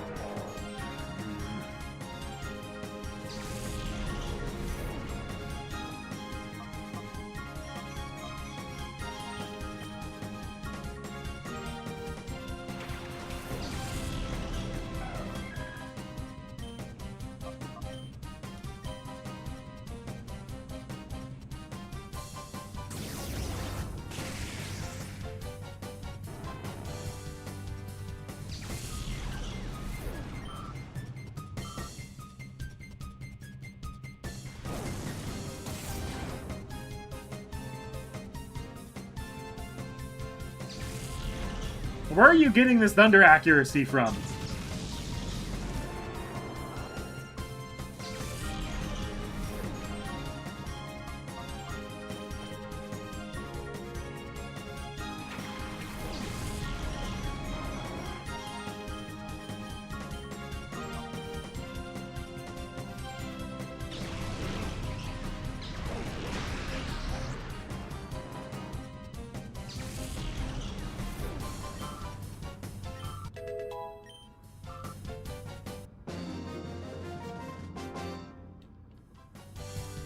Now, I could run all the way back to one of the towns with the Pokemon Center for free healing.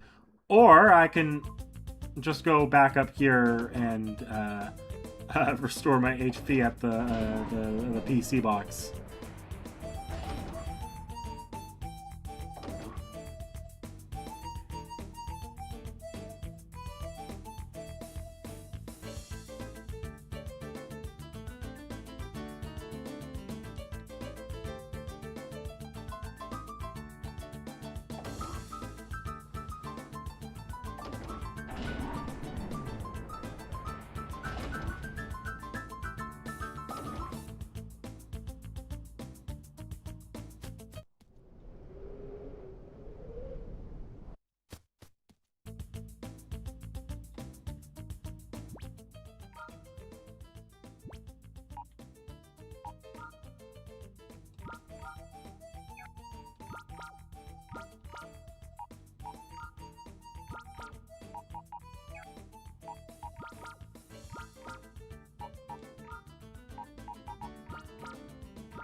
Okay.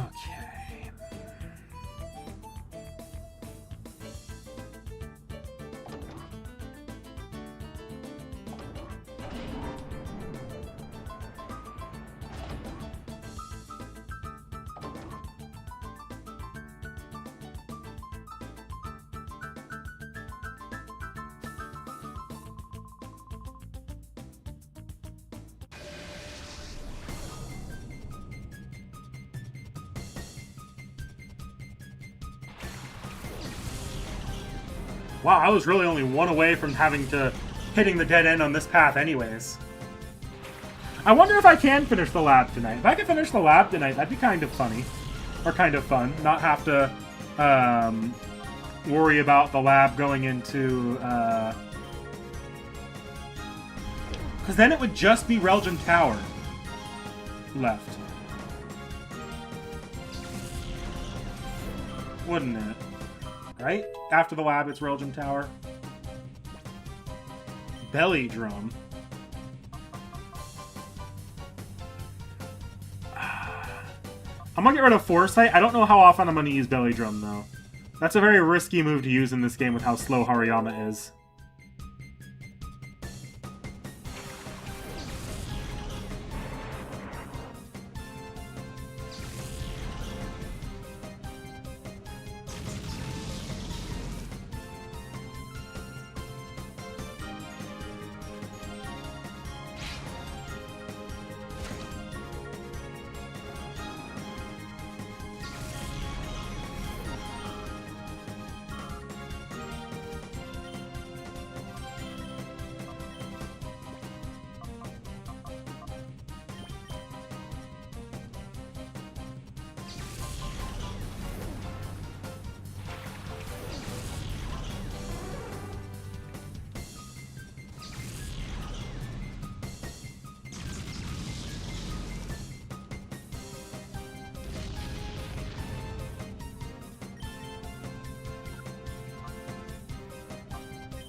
Okay.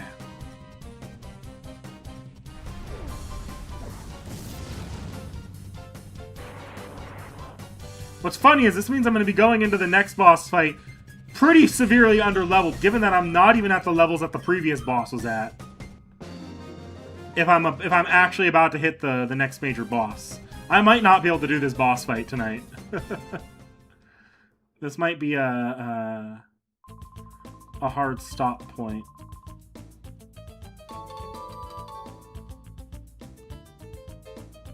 The downstairs key.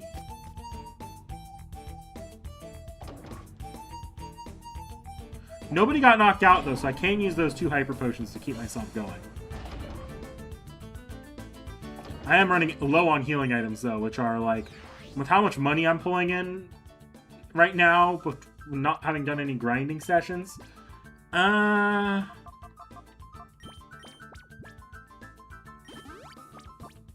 It's gonna be... I'm not gonna have a lot for healing items when we get to the final area. I'm gonna have to... Then again, I haven't had a lot of Pokemon catches in this area. The only one I've had the opportunity for has been Apom, and I butchered that one, so...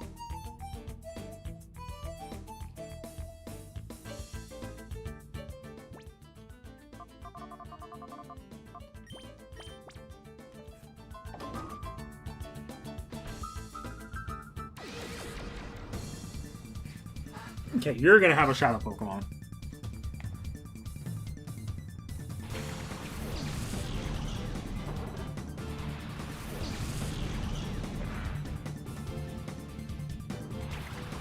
Gawain is the wrong Pokemon to be out right now.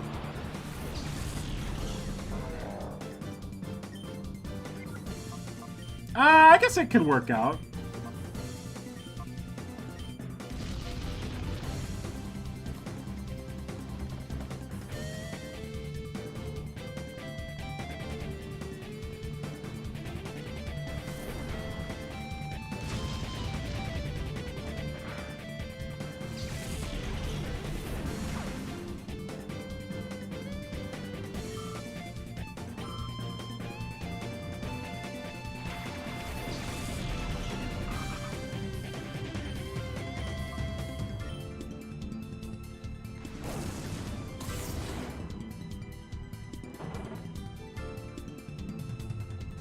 Oh, I love the soundtrack of this game. The soundtrack's pretty good. You missed it, like but the one of the best characters in Pokemon with the best main theme is Mirror B. Yeah, no, but these games have pretty good soundtrack. I can't deny.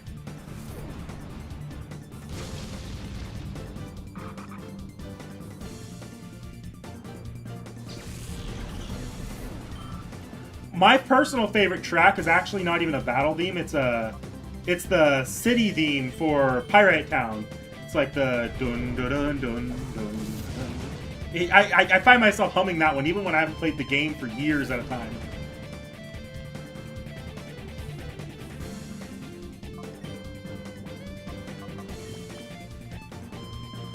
Give Takeru something. Oh wait, no, wrong Pokemon.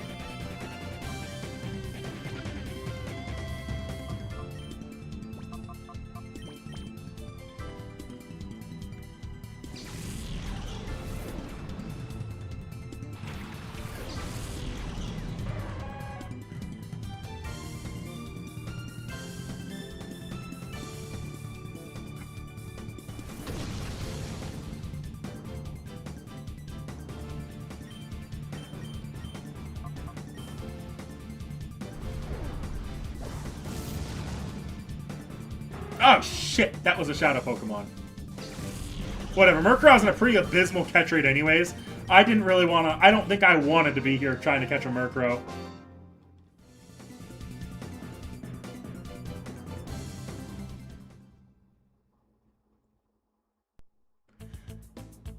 The ethnic stereotype boss music is one of my favorites in an ironic way.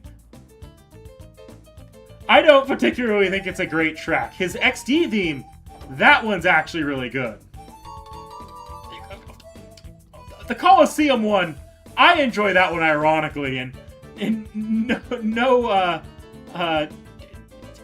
I don't know if I ever could enjoy it, unironically.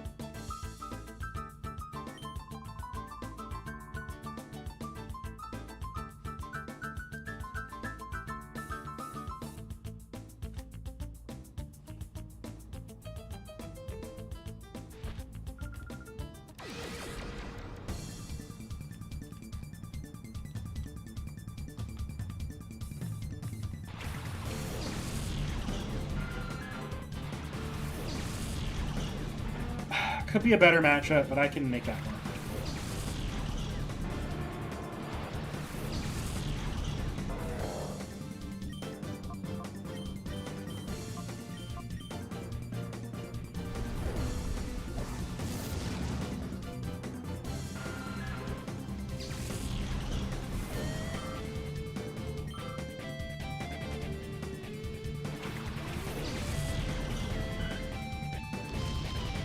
Damn.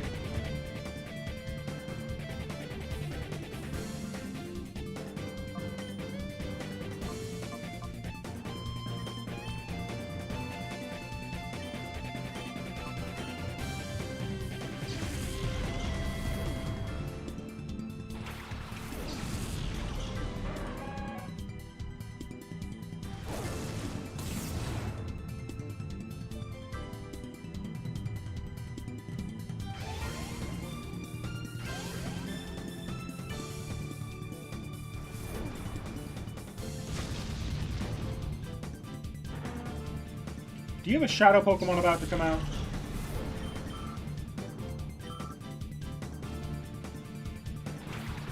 Is this the shadow Pokemon? Oh, that's actually kind of rough. Okay. I'm at the point where I'm not actually that invested in catching every Pokemon, but still, we're going to give it a shot.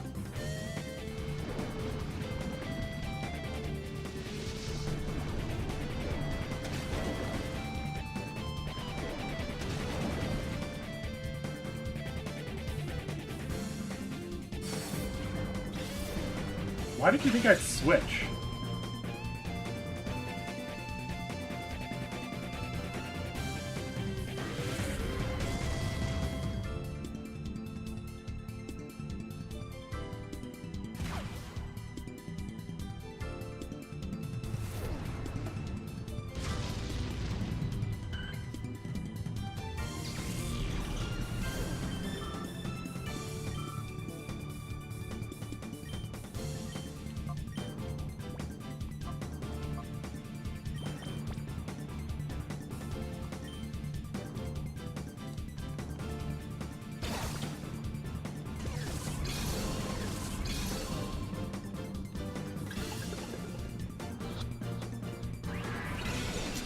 Yeah, this is going to be a long one.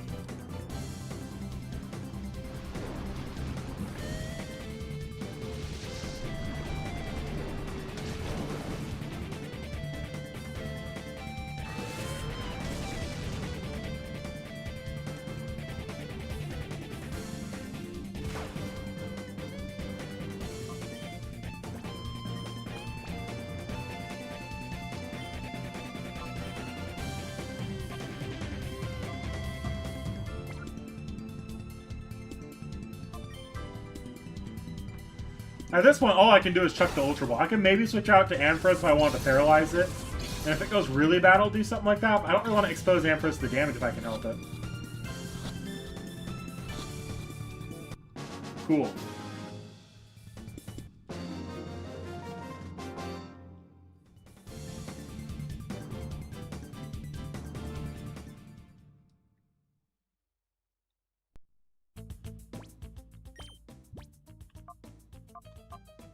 No, I'm done with my last Hyper Potion.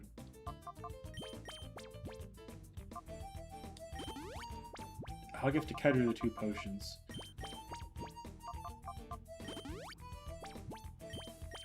And that should get me through a little bit more before I have to start running back and forth every time I want to heal.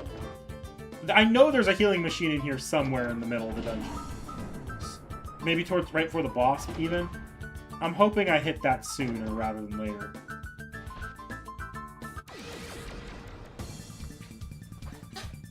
What's with your face?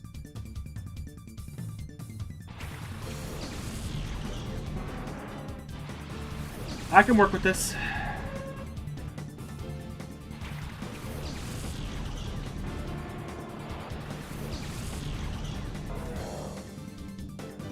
Or not. Maybe I work with this a little bit less than I thought I did. Okay. New plan.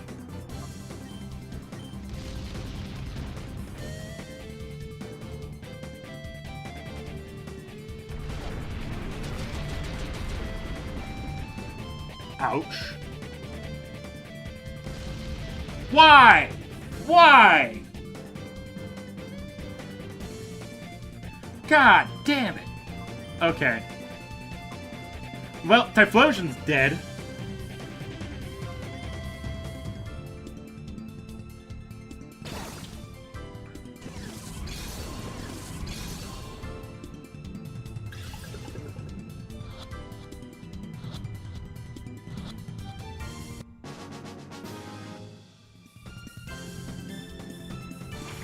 Why couldn't this be the Shadow Pokemon?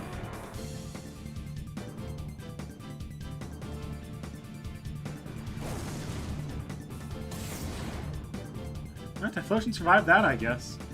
Okay! Typhlosion's gonna kill the Grovyle because that thing's about to dig.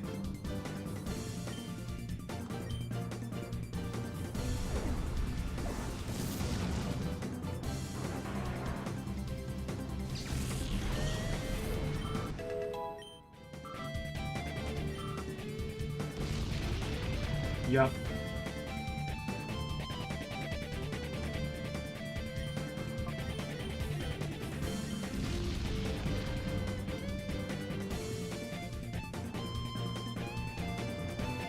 Eat shit!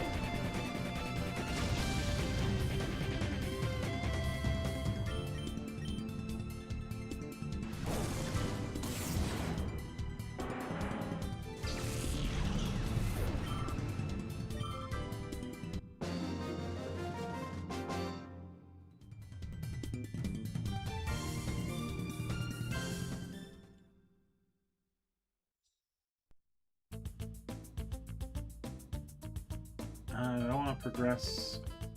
Okay, there's an item over here. Oh, force, that's nice. Those, I want to say up there, that's nearing the end of the dungeon. Maybe the healing machine's this way? No. Just in relatively pointless room, I'm pretty sure. Why did you make this room, though? There's nothing in here. You could have at least put, like, an item in here or something. Of course, my Typhlosion and Hariyama are beat to shit.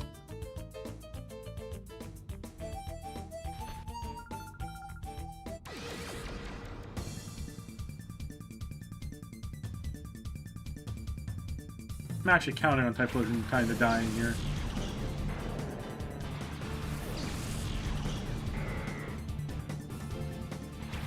That Granbull might be a Shadow Pokemon.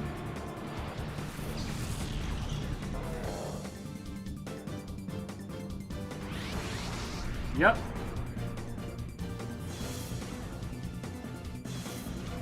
That's actually not bad. You can get some good use out of that Granbull.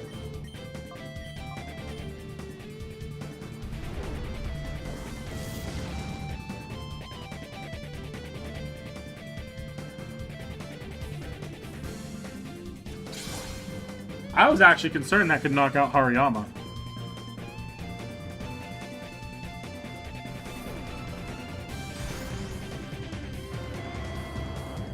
No, I did not expect it to knock out Typhlosion in one shot. I'm genuinely a tiny bit surprised.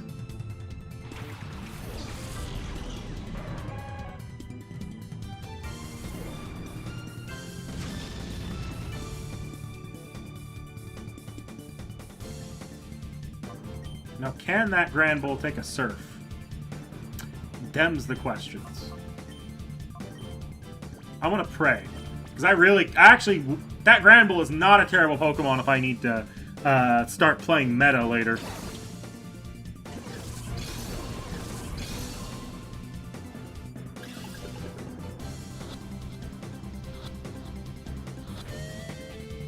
Thank you.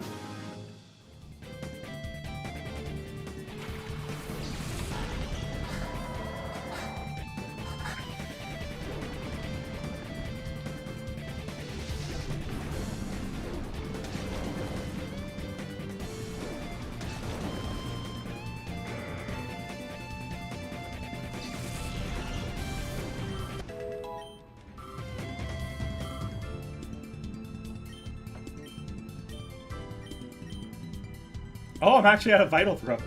That's funny. I didn't think that would happen.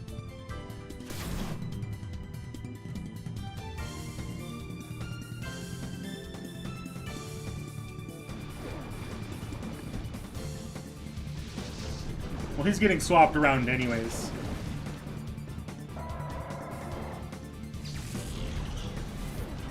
I just can't be going and challenging the boss with him.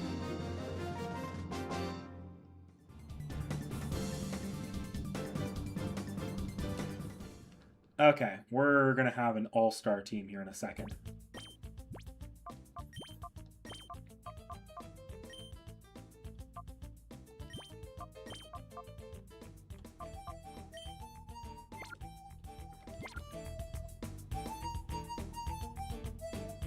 I need to see what this is here. Ooh, there's an audio glitch there. Oh, this is the... Oh no, it's just an area I haven't been to yet.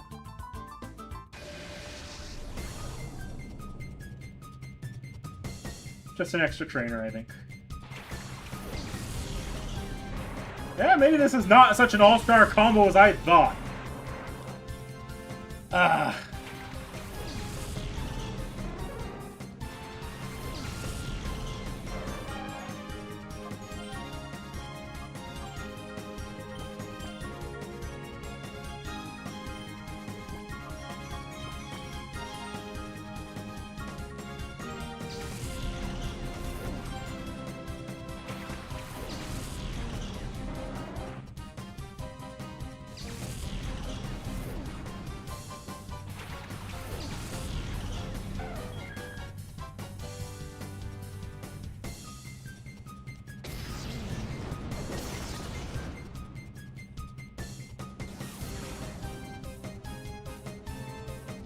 You know, these are genuinely useless attacks, because in this game, Electric is universally going to be a special attack.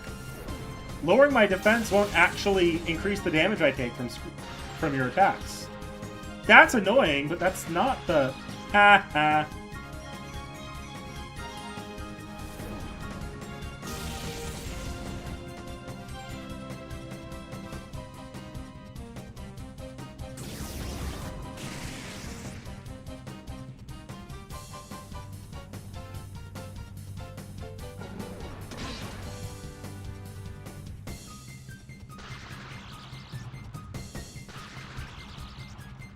Wow, this just became a really, really weird fight.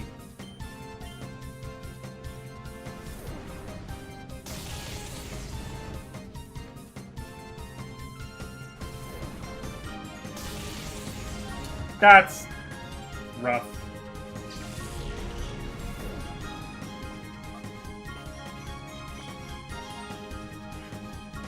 This just got a hell of a lot slower.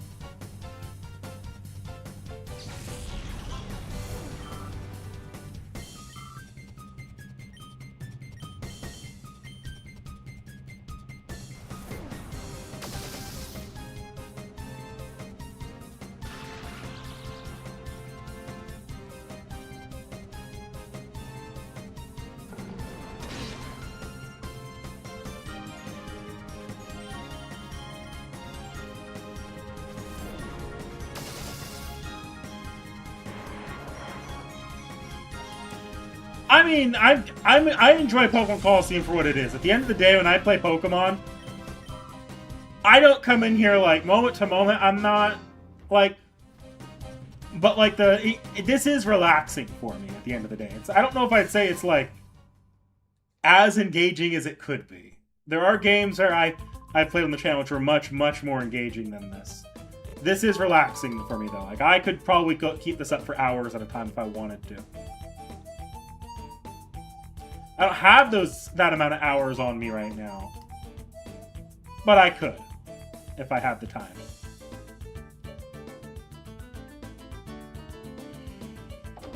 Okay, I just need to see where these go. I'm not actually going to fight anything here.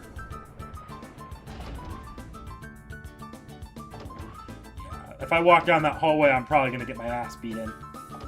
I do need to leave this area and go heal. Let's see. Unless one of these takes me to a healing station.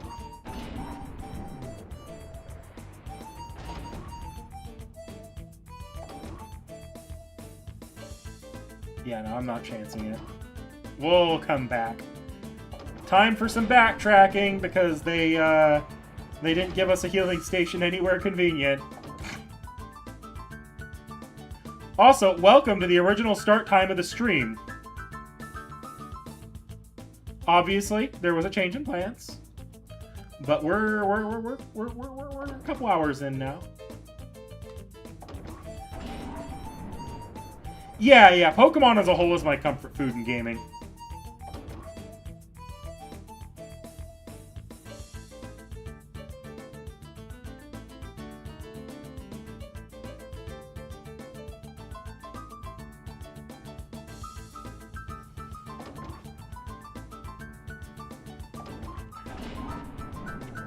Now, I could, in theory, just go to that PC next door and just swap around until I healed everybody.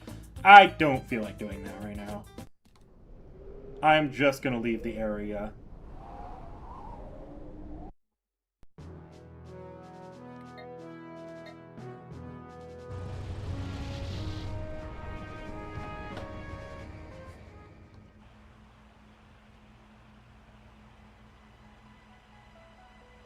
Actually, the fact that Pokemon is my comfort food is part of why I kind of have it interspersed between big giant streams. It gives me a good cooldown between games that are maybe a little bit more taxing on me to stream for longer. Like Fire Emblem, I love Fire Emblem. Fire Emblem, when I play on my own, is like a map or two at a time. So if I try to do longer streams, or if I try to really push myself to do it multiple times in 1 week, it does start to where like, I could not go out of Fire Emblem and into another Fire Emblem on channel, or out of Fire Emblem and into, say, like one of the Fate the console Fate games. It would just not drive me mad, but I'd probably burn out really quickly. Something like this, or something like when I did a couple Sonic Adventure streams. I kind of want to go and do the last few stories that I've yet to do in that game at some point. Those kinds of streams where I'm not really thinking like I'm thinking a little bit more about this game than I might other Pokemon games, because it is a little bit worse designed even than the classic GBA or DS Pokemon games. But I'm not thinking about this one nearly as much as I'm playing it as I would be other games. Even if it is harder than your typical Pokemon game. And like after this, barring like some of the really late game fights of other Pokemon games, no other Pokemon game really gives me that much trouble.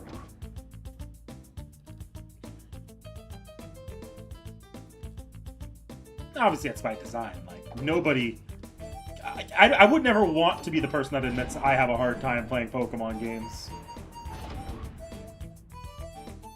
Yeah. Oh! So this room is useless! Oh, DNA analyze. Okay.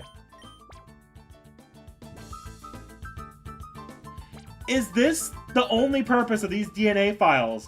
Was to tell me that by the time I get here... Oh, no. Mistress. What is the purpose of these DNA files?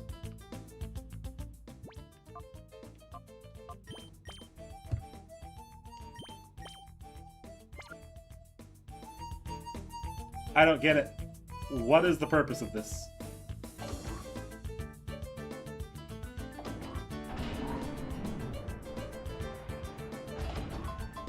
Was that just supposed to be some world building thing?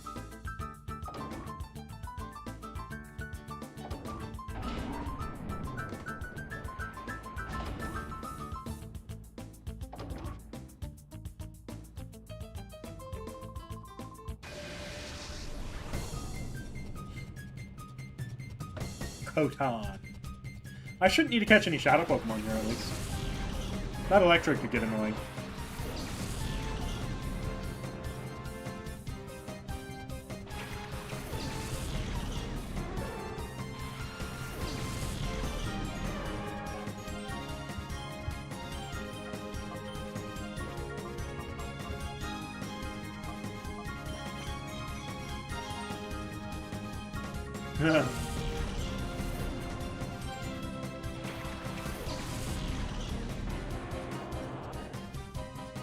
Why?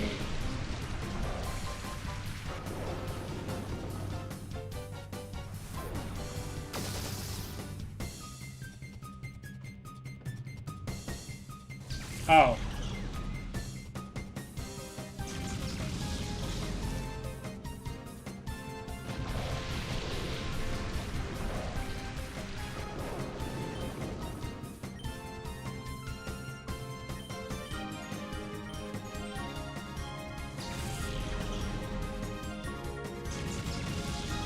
Well, that plan didn't work out.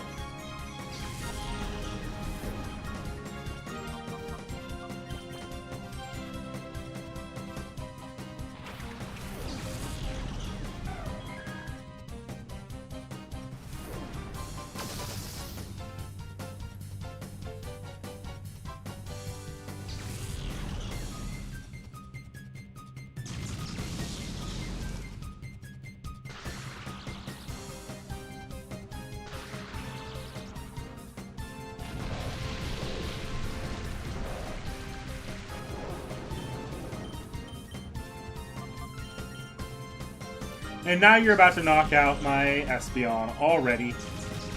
I love not being able to use Pokemon in this game.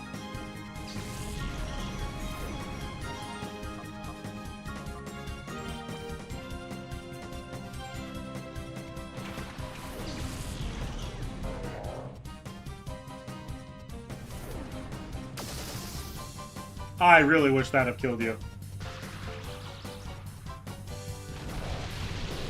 Do you have any more in these two? Yes.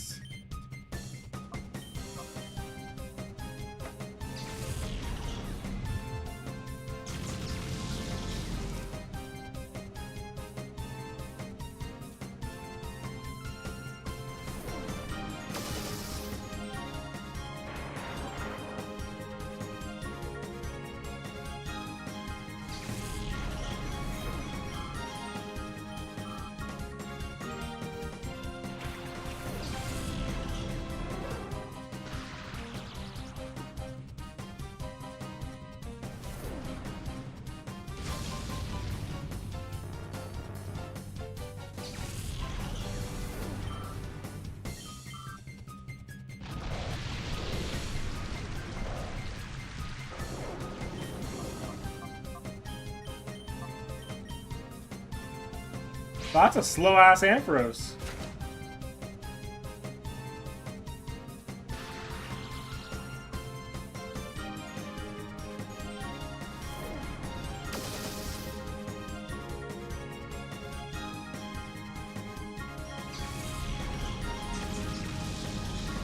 I might actually have to run all the way back to the Pokemon Center again after this fight. Because I am literally down to my last 3 Pokemon again in one fight.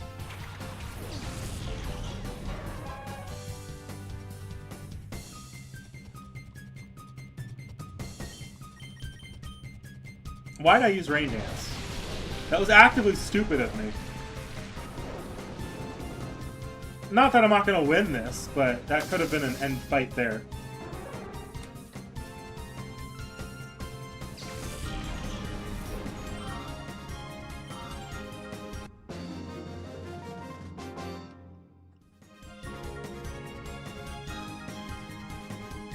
God, why didn't they give us a healing machine at the start of this dungeon?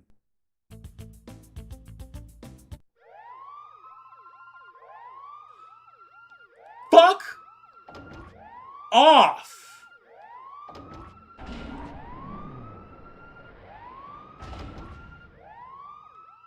You're kidding me.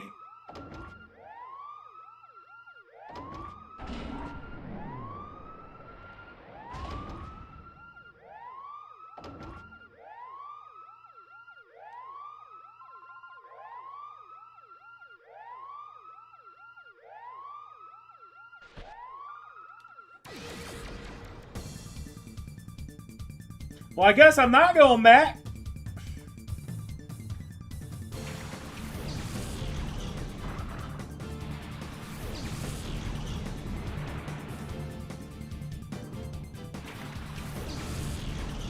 This is about to be a very interesting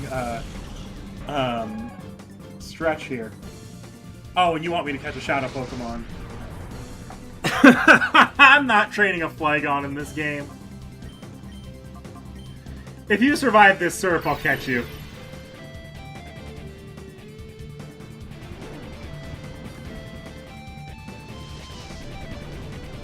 Why the Brava, though?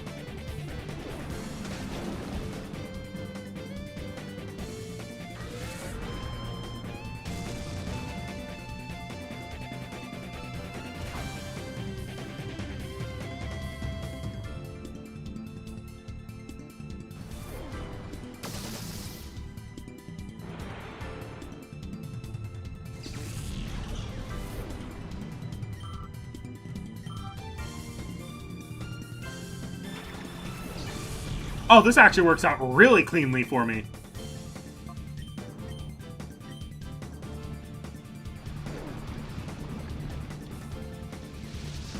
Because guess what that Kecleon's about to become?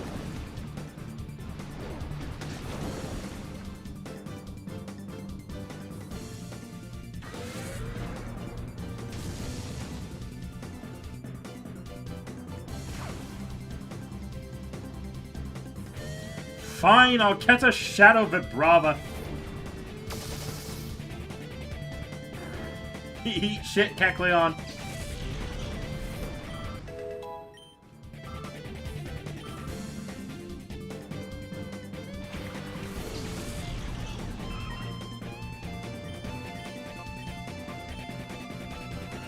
I think I'm gonna be down to only 2 Pokemon. Literally just Umbreon and Suicune in a second.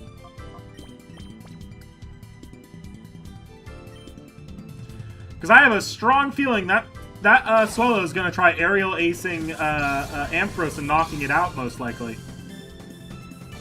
If I'm lucky, I catch this Vibrava here. And skip over one of the attacks.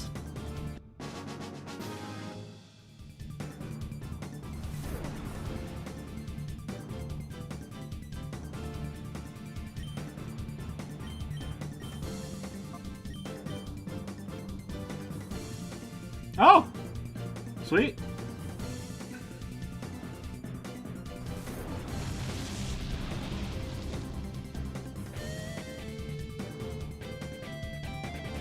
The smuggest thing you can train.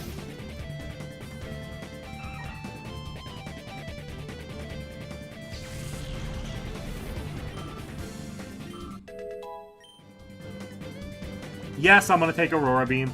Having a good Ice type attack, very helpful. But I would prefer Ice Beam if I can get it. I don't know if Ice Beam is accessible in this game, though.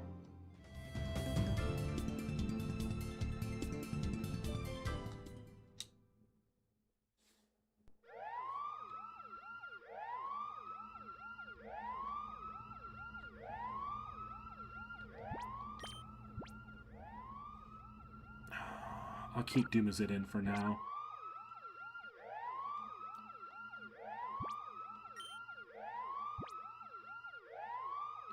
Oh.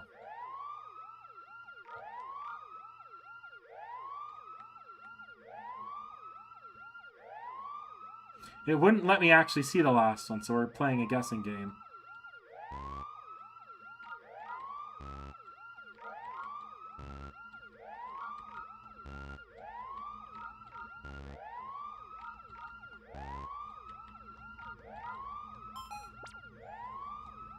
That's what those DNA files were for.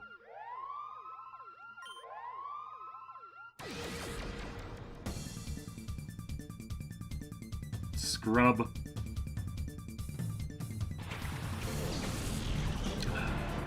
Simultaneously a good combination for me to be fighting and a terrible one.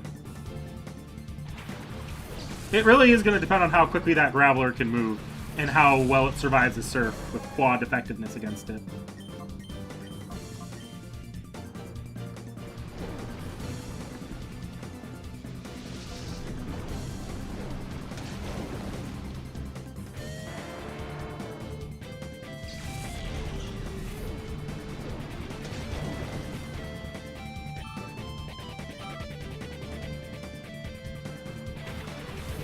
Wobbuffet.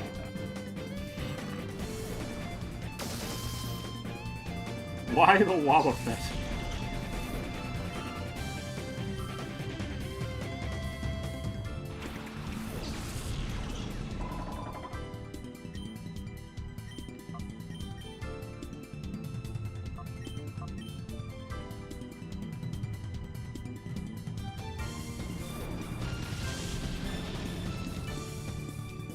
Okay, Medicham has some sick animations. I'm gonna give him that.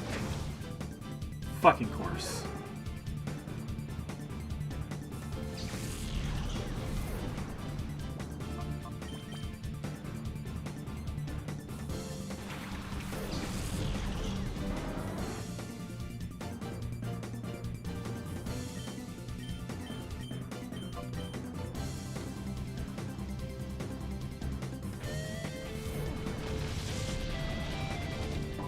They gave Medicham, like, all of the coolest animations in this game. That's pretty sick, actually.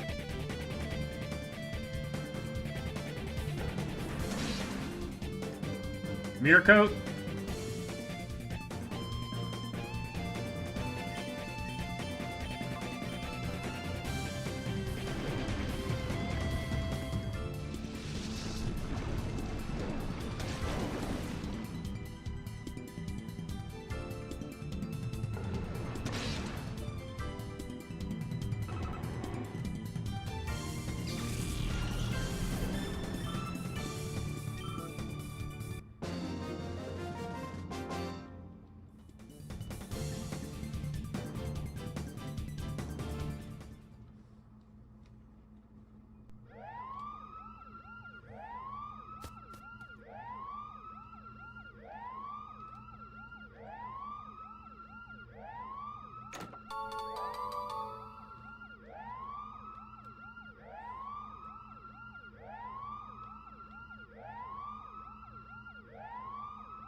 I'm about to lose.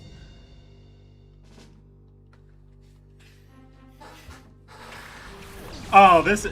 Oh. Well, at least I achieved my stream goal for the day. Ignoring the fact that I'm about 5 levels under-leveled for his first Pokemon. I'm gonna remember this, though. So, Altaria... I can get you with an Aurora Beam and try to flinch Lantern.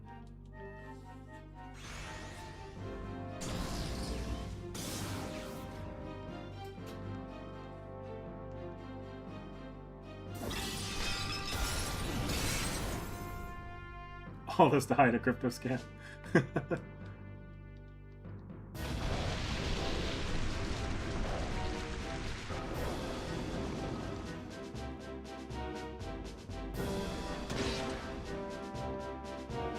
I've got nothing to deal with that Lantern. Because that Lantern has Water Absorb, most likely. So I can't even surf it. Let's try to Confuse Ray it. Let the thing deal with itself. If I can walk out with this Raikou, though, that would be funny.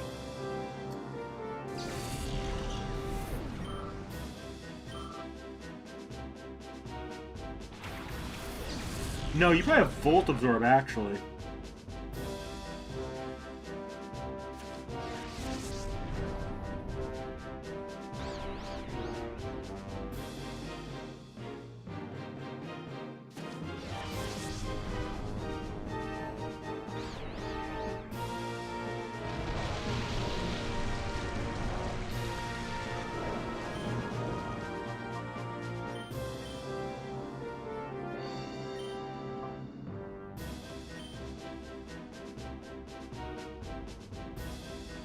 Why are we doing this?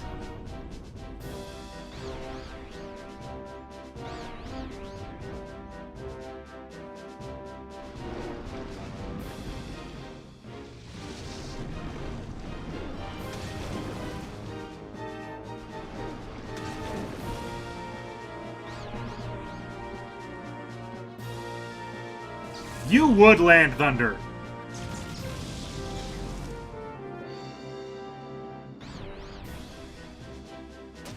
You would be the only one to hurt yourself.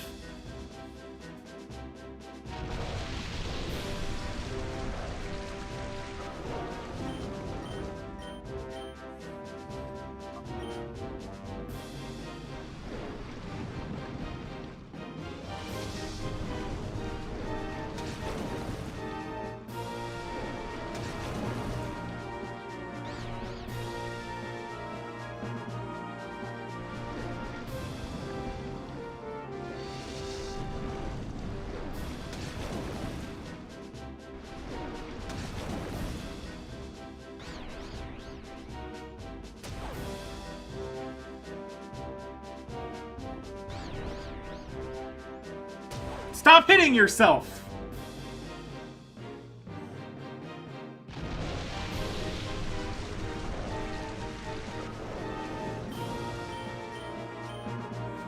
I wonder if it actually would have let me leave. Yeah, I've 100% lost this. I was kind of hoping I'd hit a healing station before this, but, you know, thank you.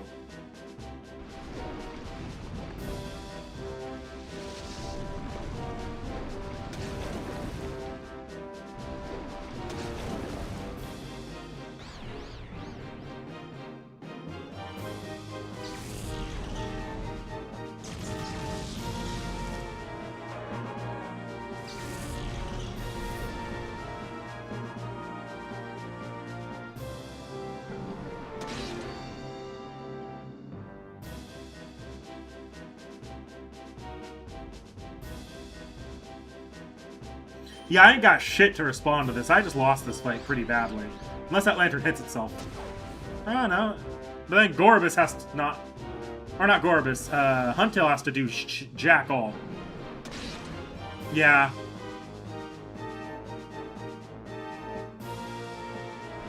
And that's gonna knock out Umbreon.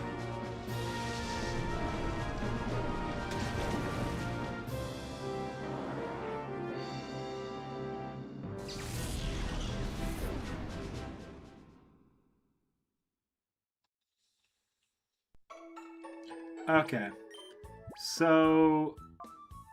he does have the Lantern, who's going to be resistant to pretty much anything. Any water or electric type attacks. If I want to knock out that Lantern, I need to hit it really hard with a physical attacker. I actually think Passionlip's one of the best Pokemon to lead with in that fight. And Dumazid can knock out the myriad of water types he seems to throw out from there. He didn't really seem to have any response to what Dumazid could do either. Dekedu and Gawain are going to be practically useless. Pollux really should not be a switch in because Pollux is only going to get hurt. Well, I couldn't go back. They were telling me I couldn't leave. Now, were they lying? Maybe. But would have been nice if they had a healing center in there. Okay, let's go see if I can't do that fight at my current level.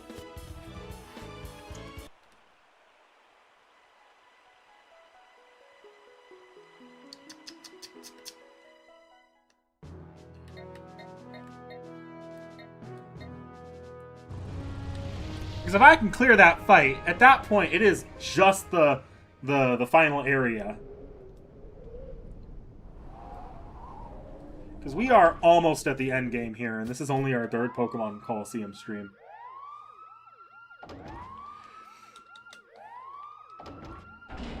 If I can't beat this fight, though, that tells me something else. That tells me I need to do another grinding session, which means I might not be streaming Pokemon Colosseum Monday. Because to stream Pokemon Colosseum Monday, I'm going to have time to grind.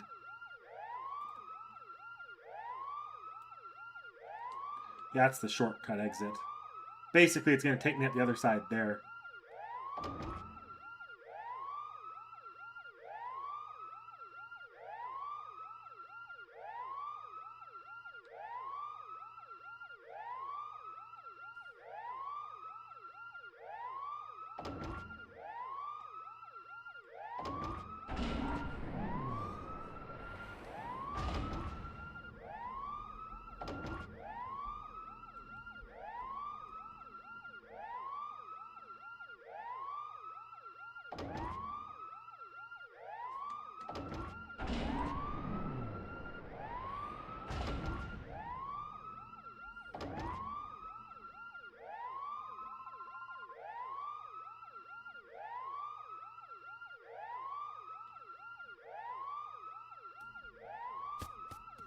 Grinding it.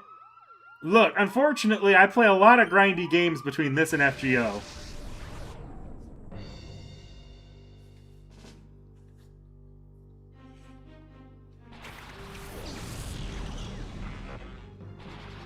Did I? Oh, I forgot Altaria at the start of this fight here. Oh. Okay. Well, I can knock out that Hunto anyways. Passion Lip, you can come back, because I'm going to use T.H.E if I can, though. T.H.E's a good wall still. And I want you around for later.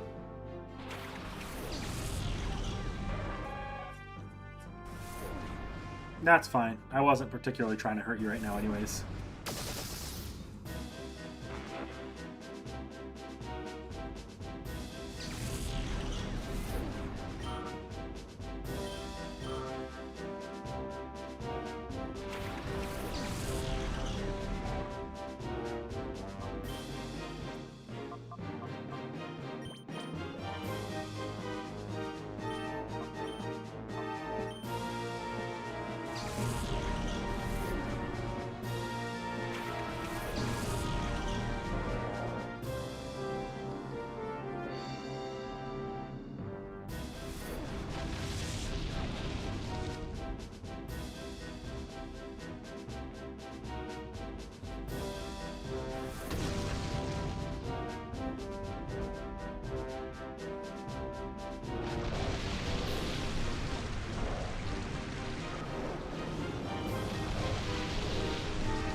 Okay, I've largely done my job for what I wanted to do against Altaria here. You trying to freeze me?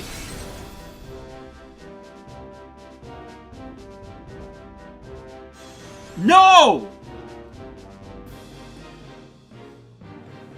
Oh my god, and now it's gonna confuse me. Oh my... Fuck off. Okay.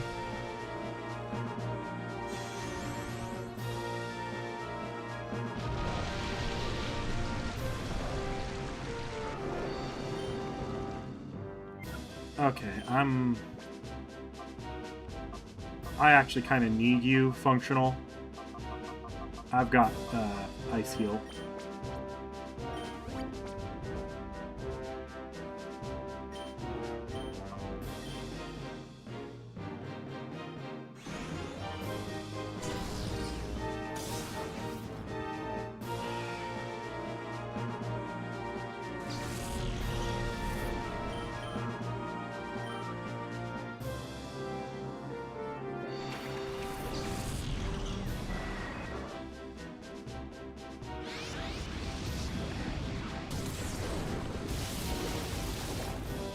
Frickin' course. Okay.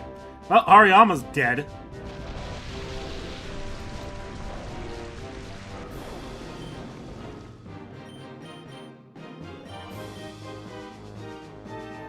the very least, he's drawing away attacks.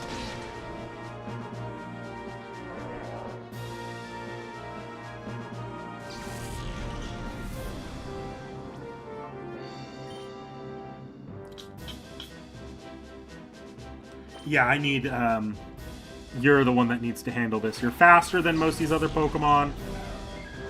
And I can Psybeam the Lantern for some bigger damage.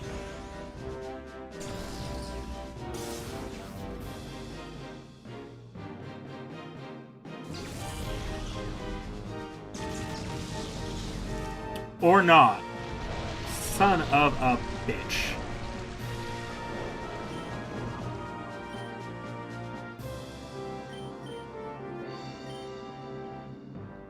Are you about to knock out my Espeon?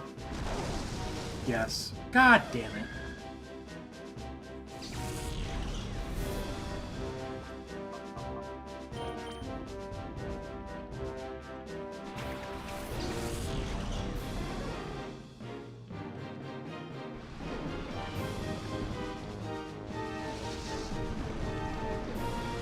That lantern is going to be the death of me, I swear to God.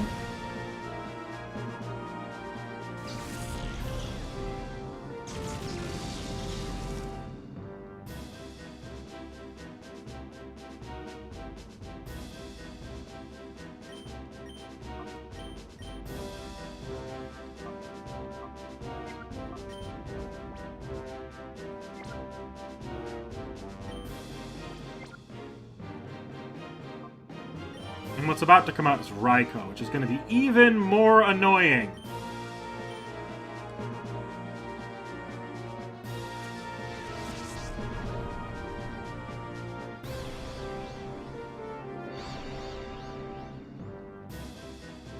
Maybe if I can freeze the lantern, that's also a possibility.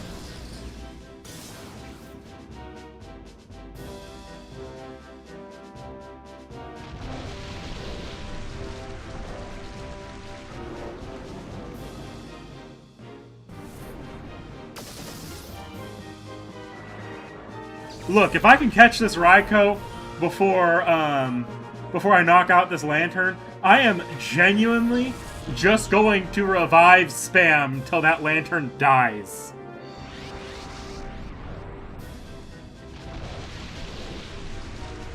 Okay, Suicune, you are not much use left in this fight. I kind of want them to kill you.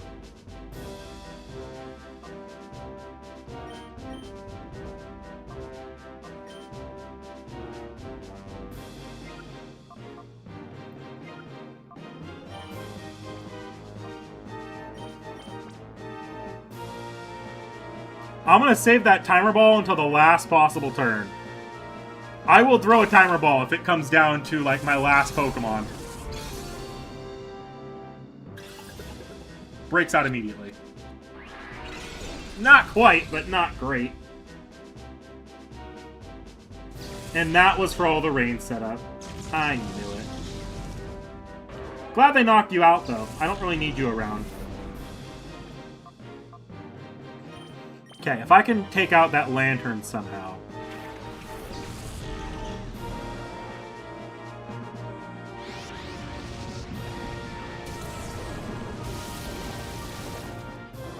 My chances just got a hell of a lot worse.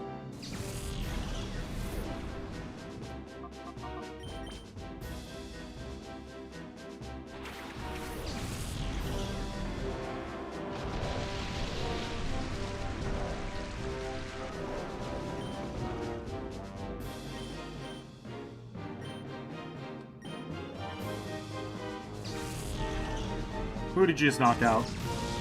No, not quite knock out. Good. Oh, bad. Thank God.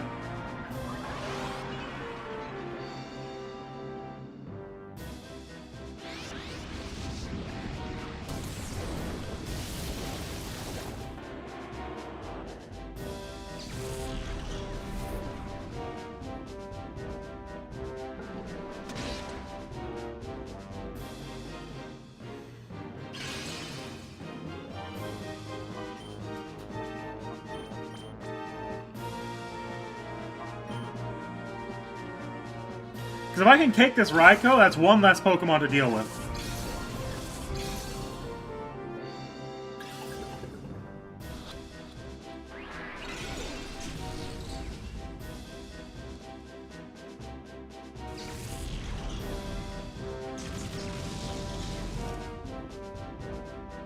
Rain Dance. Hey, that's actually helpful.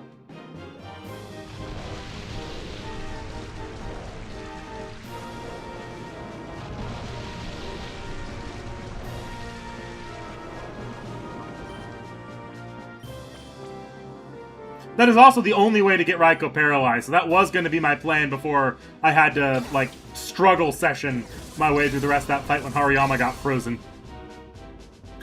Lantern should have died, like, 3 rounds ago.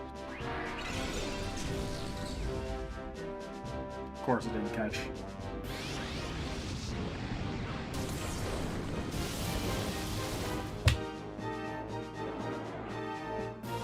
We're gonna give it one more shot. We'll give this fight one more try. I don't think this game actually takes your money when you lose. At least it doesn't give you the prompt. Oh no, it absolutely took my money. Fucking bastards. Okay. Alright, we're saving it. I'm just gonna cut the save if I lose this, because...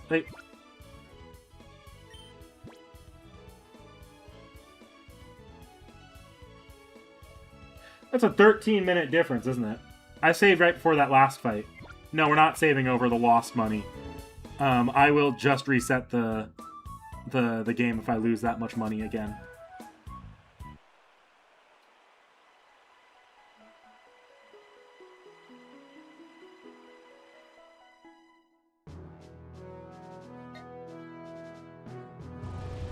Okay.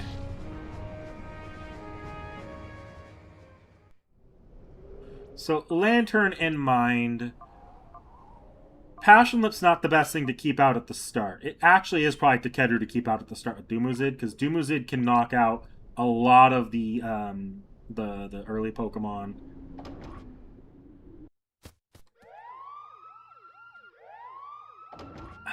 I am going to have to farm before the next run, though. I don't have enough money for the end game.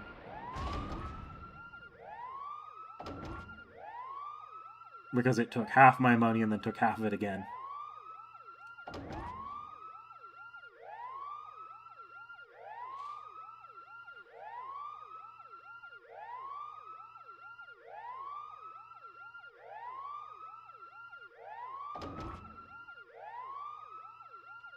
The truth is, this fight would not be that bad if I was even like 2 or 3 levels higher across the board.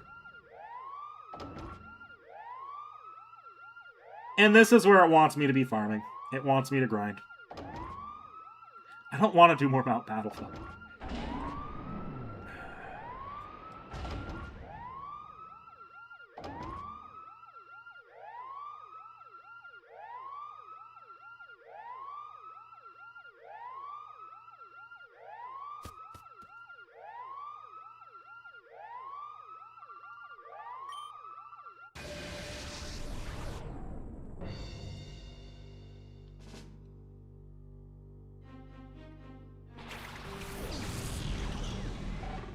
Oh, we're leading with Golbat. Okay.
Yes, Light Screen is actually pretty useful in this game. More useful than Thunder Shocks, at least.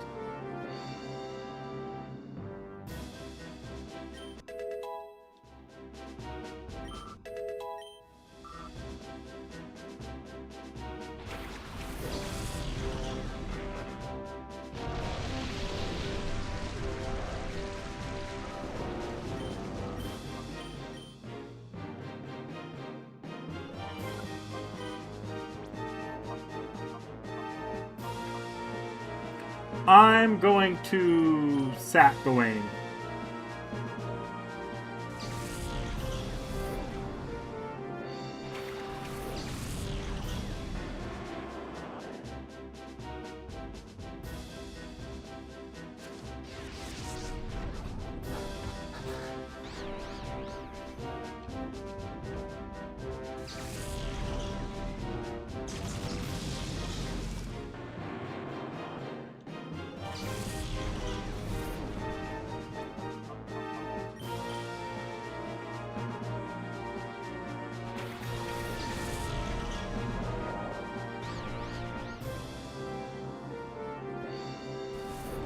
Okay, good.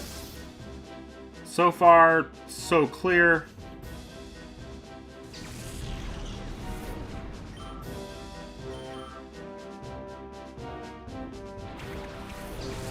Would have greatly preferred to have Suicune out for this part, but...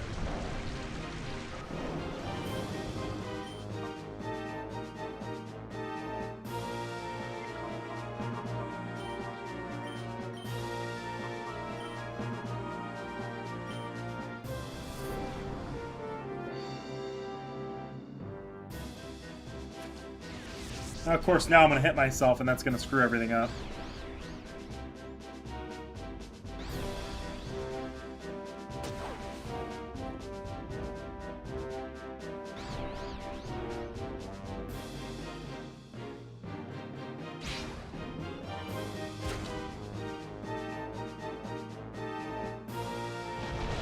And that has sped things up greatly.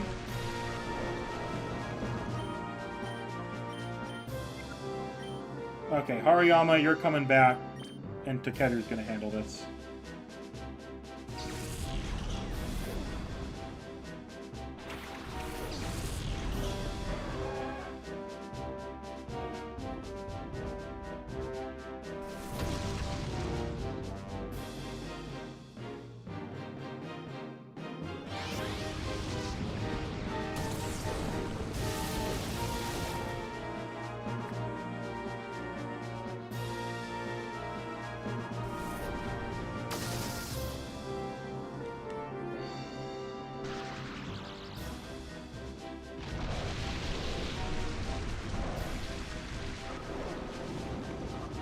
Dumuzid actually can't do a lot in this moment, so I'm going to actually heal Takeru using...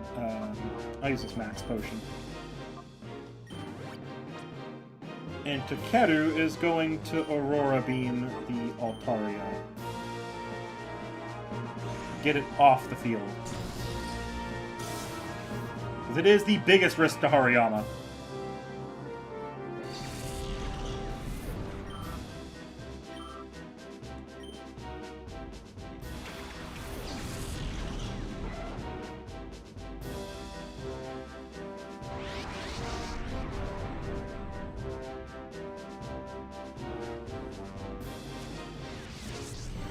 From here on, I'm in a much better position now than I was before.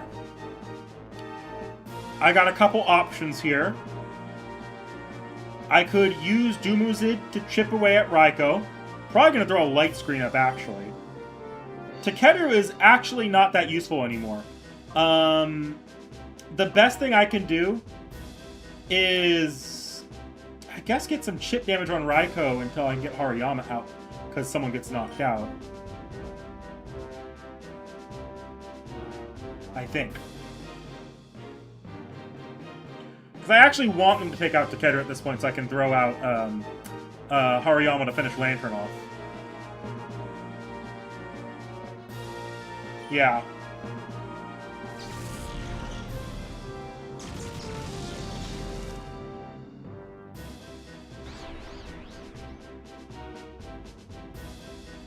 But getting a little damage on Raikou before, so I can throw some balls towards the as the fight drags, probably a good idea.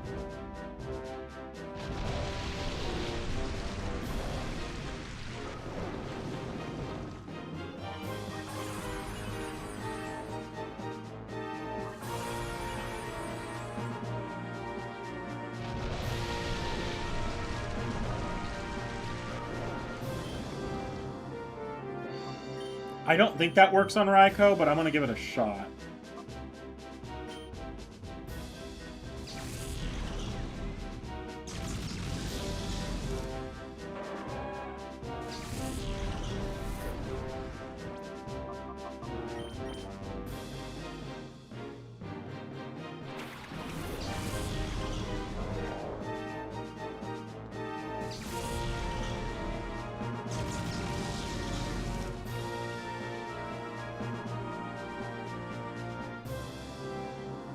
Oh, it did work on Raikou. Okay. Good to know. Okay. I'm going to hold off on going after Raikou immediately. I am going to pop another heal on Hariyama using Dumuzid. That should keep Hariyama alive this round. So I can get rid of that lantern.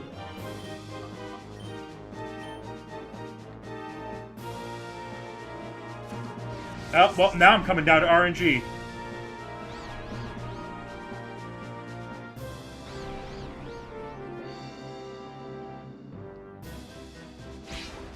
Alright, lantern's done. The fucking fish is dead. Now it's just the legendary.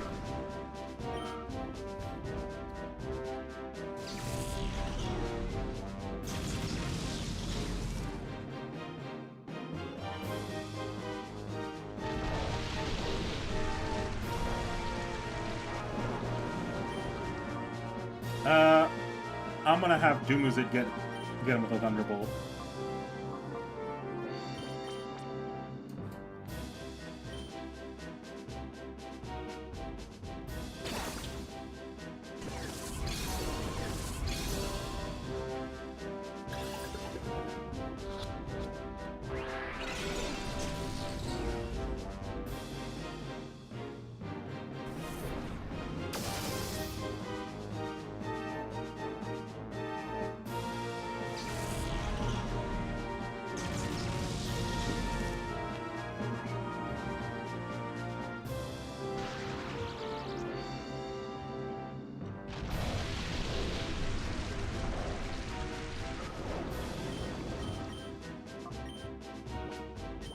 Alright.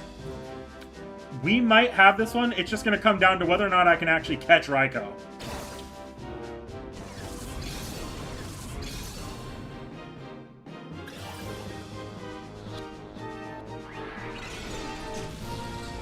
My luck with Suicune and Entei was too high. Oh boy.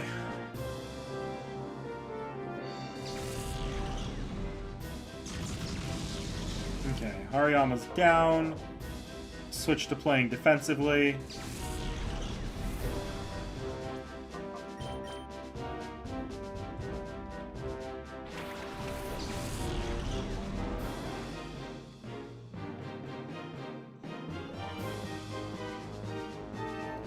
Okay, he can no longer hit as hard, and my light screen's done.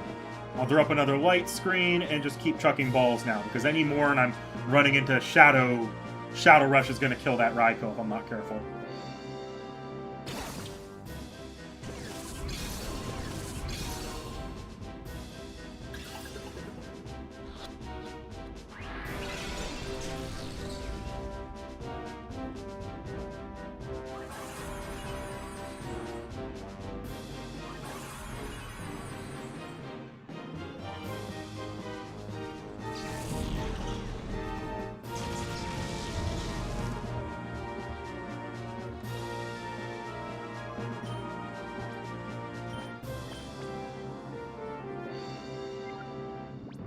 I don't actually think Cotton Spore is useful in this fight, but I'm going to do it.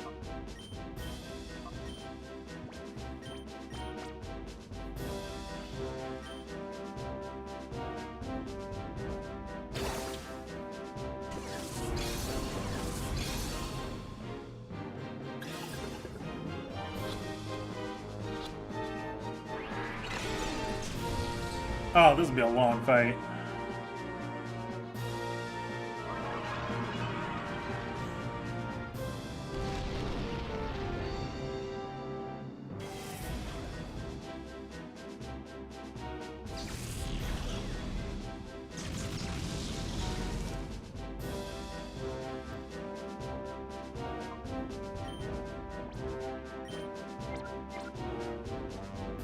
Yeah, I'm just going to keep poking him with Cotton Spore.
The problem here, Nervemeister, this thing has a recoil damage attack. You actually don't want its health in the red. Otherwise, it will kill itself.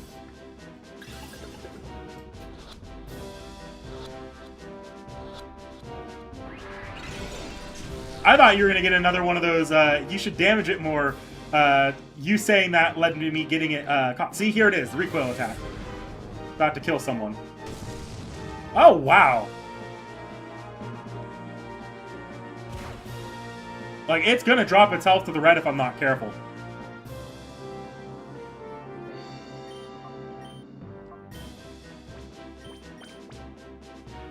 Frankly, if I had any more Pokemon, I wouldn't even be damaging it while I'm throwing these Ultra Balls.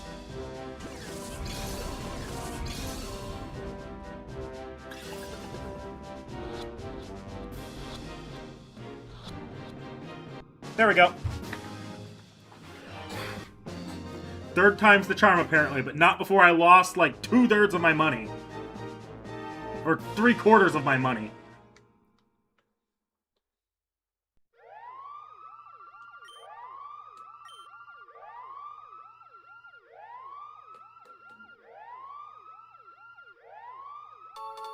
I want my money back.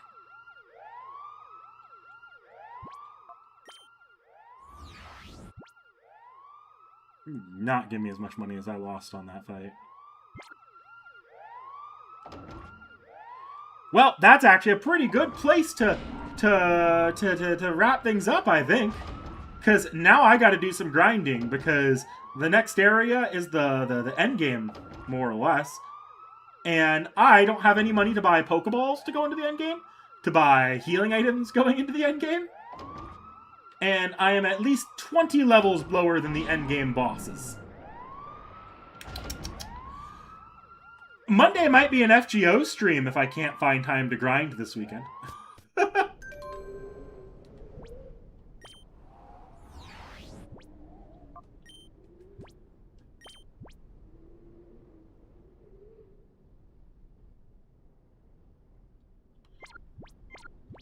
Yeah, no, yeah, exactly. I got it. I got this. Okay, we're gonna progress until we hit that. I still have another 20 minutes I can get away with playing, so hell, I could probably even stretch that to 30 minutes if I really wanted to. I don't really have to be anywhere till 5:30 even.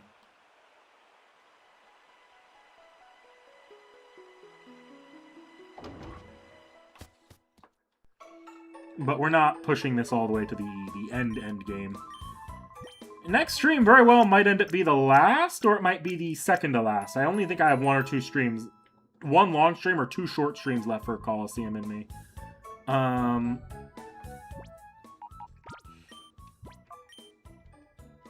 Okay. Let's go take a look at the hover bike in the main Pokemon entry.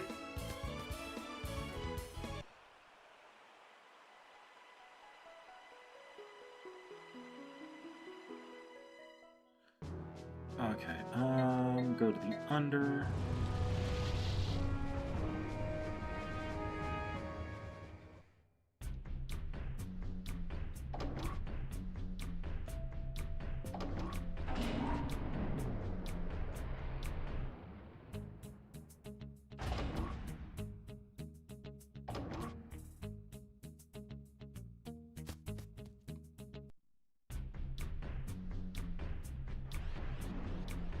I never found the L key.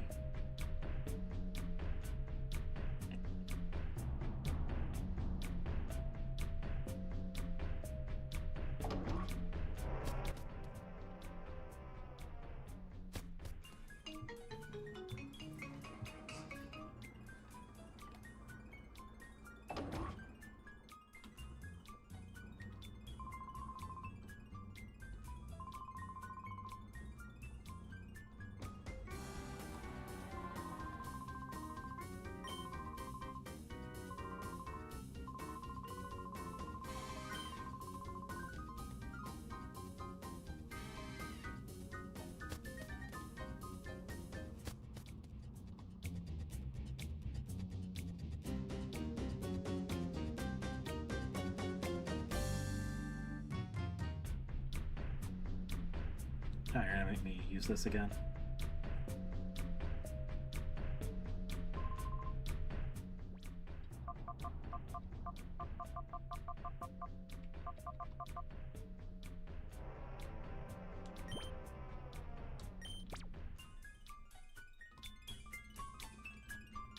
Oh, I don't think I've used this one yet.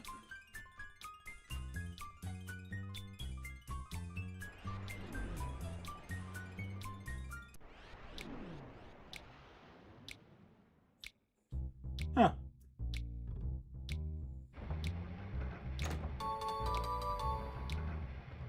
Oh, sweet. I actually will be using those time flutes at some point. Probably to purify the beast, because with the emulators, I actually should be able to trade all the Pokemon from this game after we beat the game into the Emerald file from before. And that Emerald file I should be able to transfer up to any future Gen 4 playthrough we do. So I can kind of really bring these Pokemon forward, move these Pokemon into the into later generations until eventually I can even get them into the main into my actual games. Assuming Pokemon Poke Transfer doesn't get shut down in that time, which it very well could. That might speed things along with when I'm planning to do that kind of stuff, and that might cut me off from Black and White. Though, I have heard that there is software people have managed to put together that can wireless trade from Fire Red and Leaf Green to the Switch ports of Fire Red and Leaf Green. So I might actually look into that if that ends up being a thing. We'll see.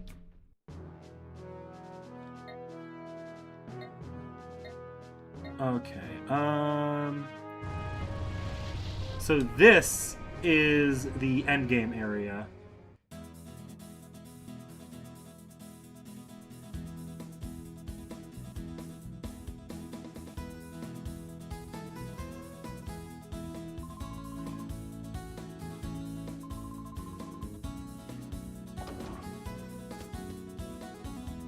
Yep. And this is the boss rush room. Each of those three are going to contain different...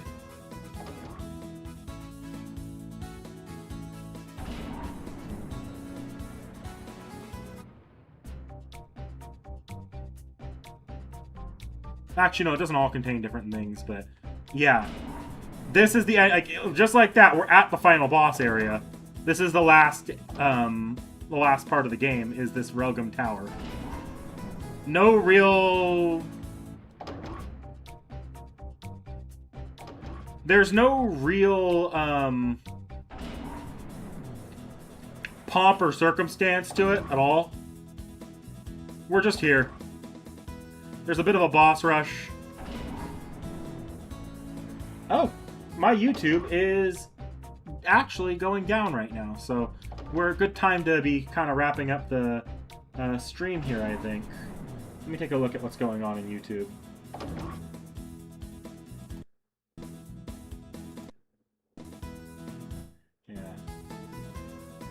It might be giving you guys some feedback issue right now. We're almost done anyways, so I'm just going to go up here to this PC.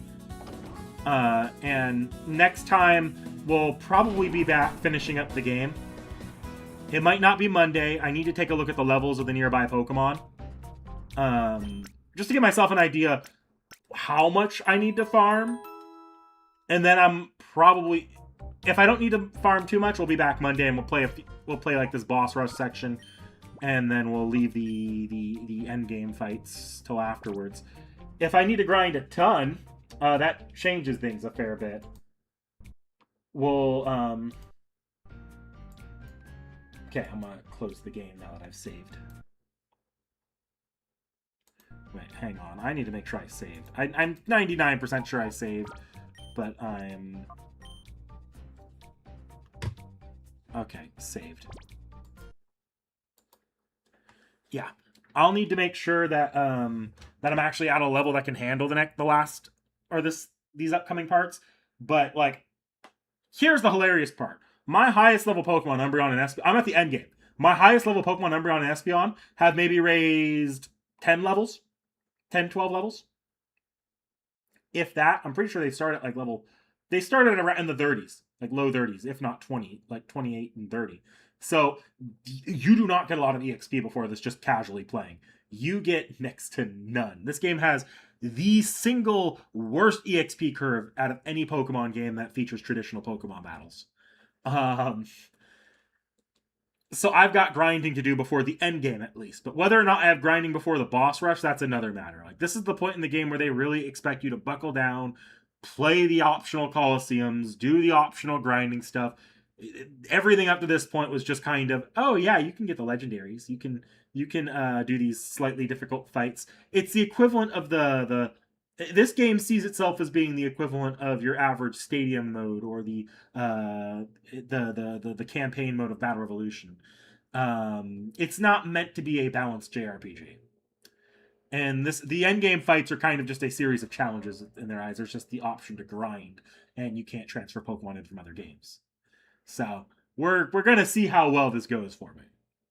We will absolutely see how well this goes for me. I'm not anticipating it's gonna be a particularly productive play session between now and Monday. So chances are you guys should expect me to be back with this game at least next Saturday, the 18th. If I could find some time to do some grinding before then, I'll be back Monday with to do like the boss rush, and maybe we'll fuck around a little bit, or maybe see if we could push to the finale. I doubt it. I think I remember there's a lot of fights in Relgam Tower. But I'm not anticipating beating the game next time, to be honest. And then the 15th, around it's either gonna be somewhere between 7 to 8 p.m. I'm gonna be doing my CL rolls. That'll be an entire stream, probably last about an hour and a half, maybe 2 hours. I might do some interludes if I find some time to spare. But following that, we're going to have a lot of time because after next week, we should be done with Pokemon Colosseum. I can't see a world where I have to go past the 18th. We will be focusing pretty much on FGO streams for the foreseeable future after Colosseum's done. FGO is going to be my stream, whether it be Ordeal Call 3 or doing interludes or maybe switching between the two depending on the progress I make, because Ordeal Call 3 is time gated until Ordeal Call 3 is done, basically. And even then, after it's done, I might still continue FGO streams because the next scheduled stream I want to start, like the next stream series, isn't until the 17th when Fortune's Weave drops, because I do want to try at least playing some of one of the routes on Fortune's Weave on the stream. We'll see how much. If people tune in, I'll keep it going. If people don't tune in, I'll play until I'm like, no, I want to keep progressing on my own, and then I'll start the next stream series, which I believe after that might be Trails in the Sky, which should be getting started. We'll see how that goes though. So yeah, there's going to be FGO on the channel again, and even with Seki gone right now, you just got to wrap up these last couple Pokemon Colosseum streams. All right, well, I'm going to go ahead and get going. I've got places to be, so I'll see you around. I'll see you Monday for something, whether it be FGO or Pokemon Colosseum. You'll find out in the Sunday community post. Have a good one, guys.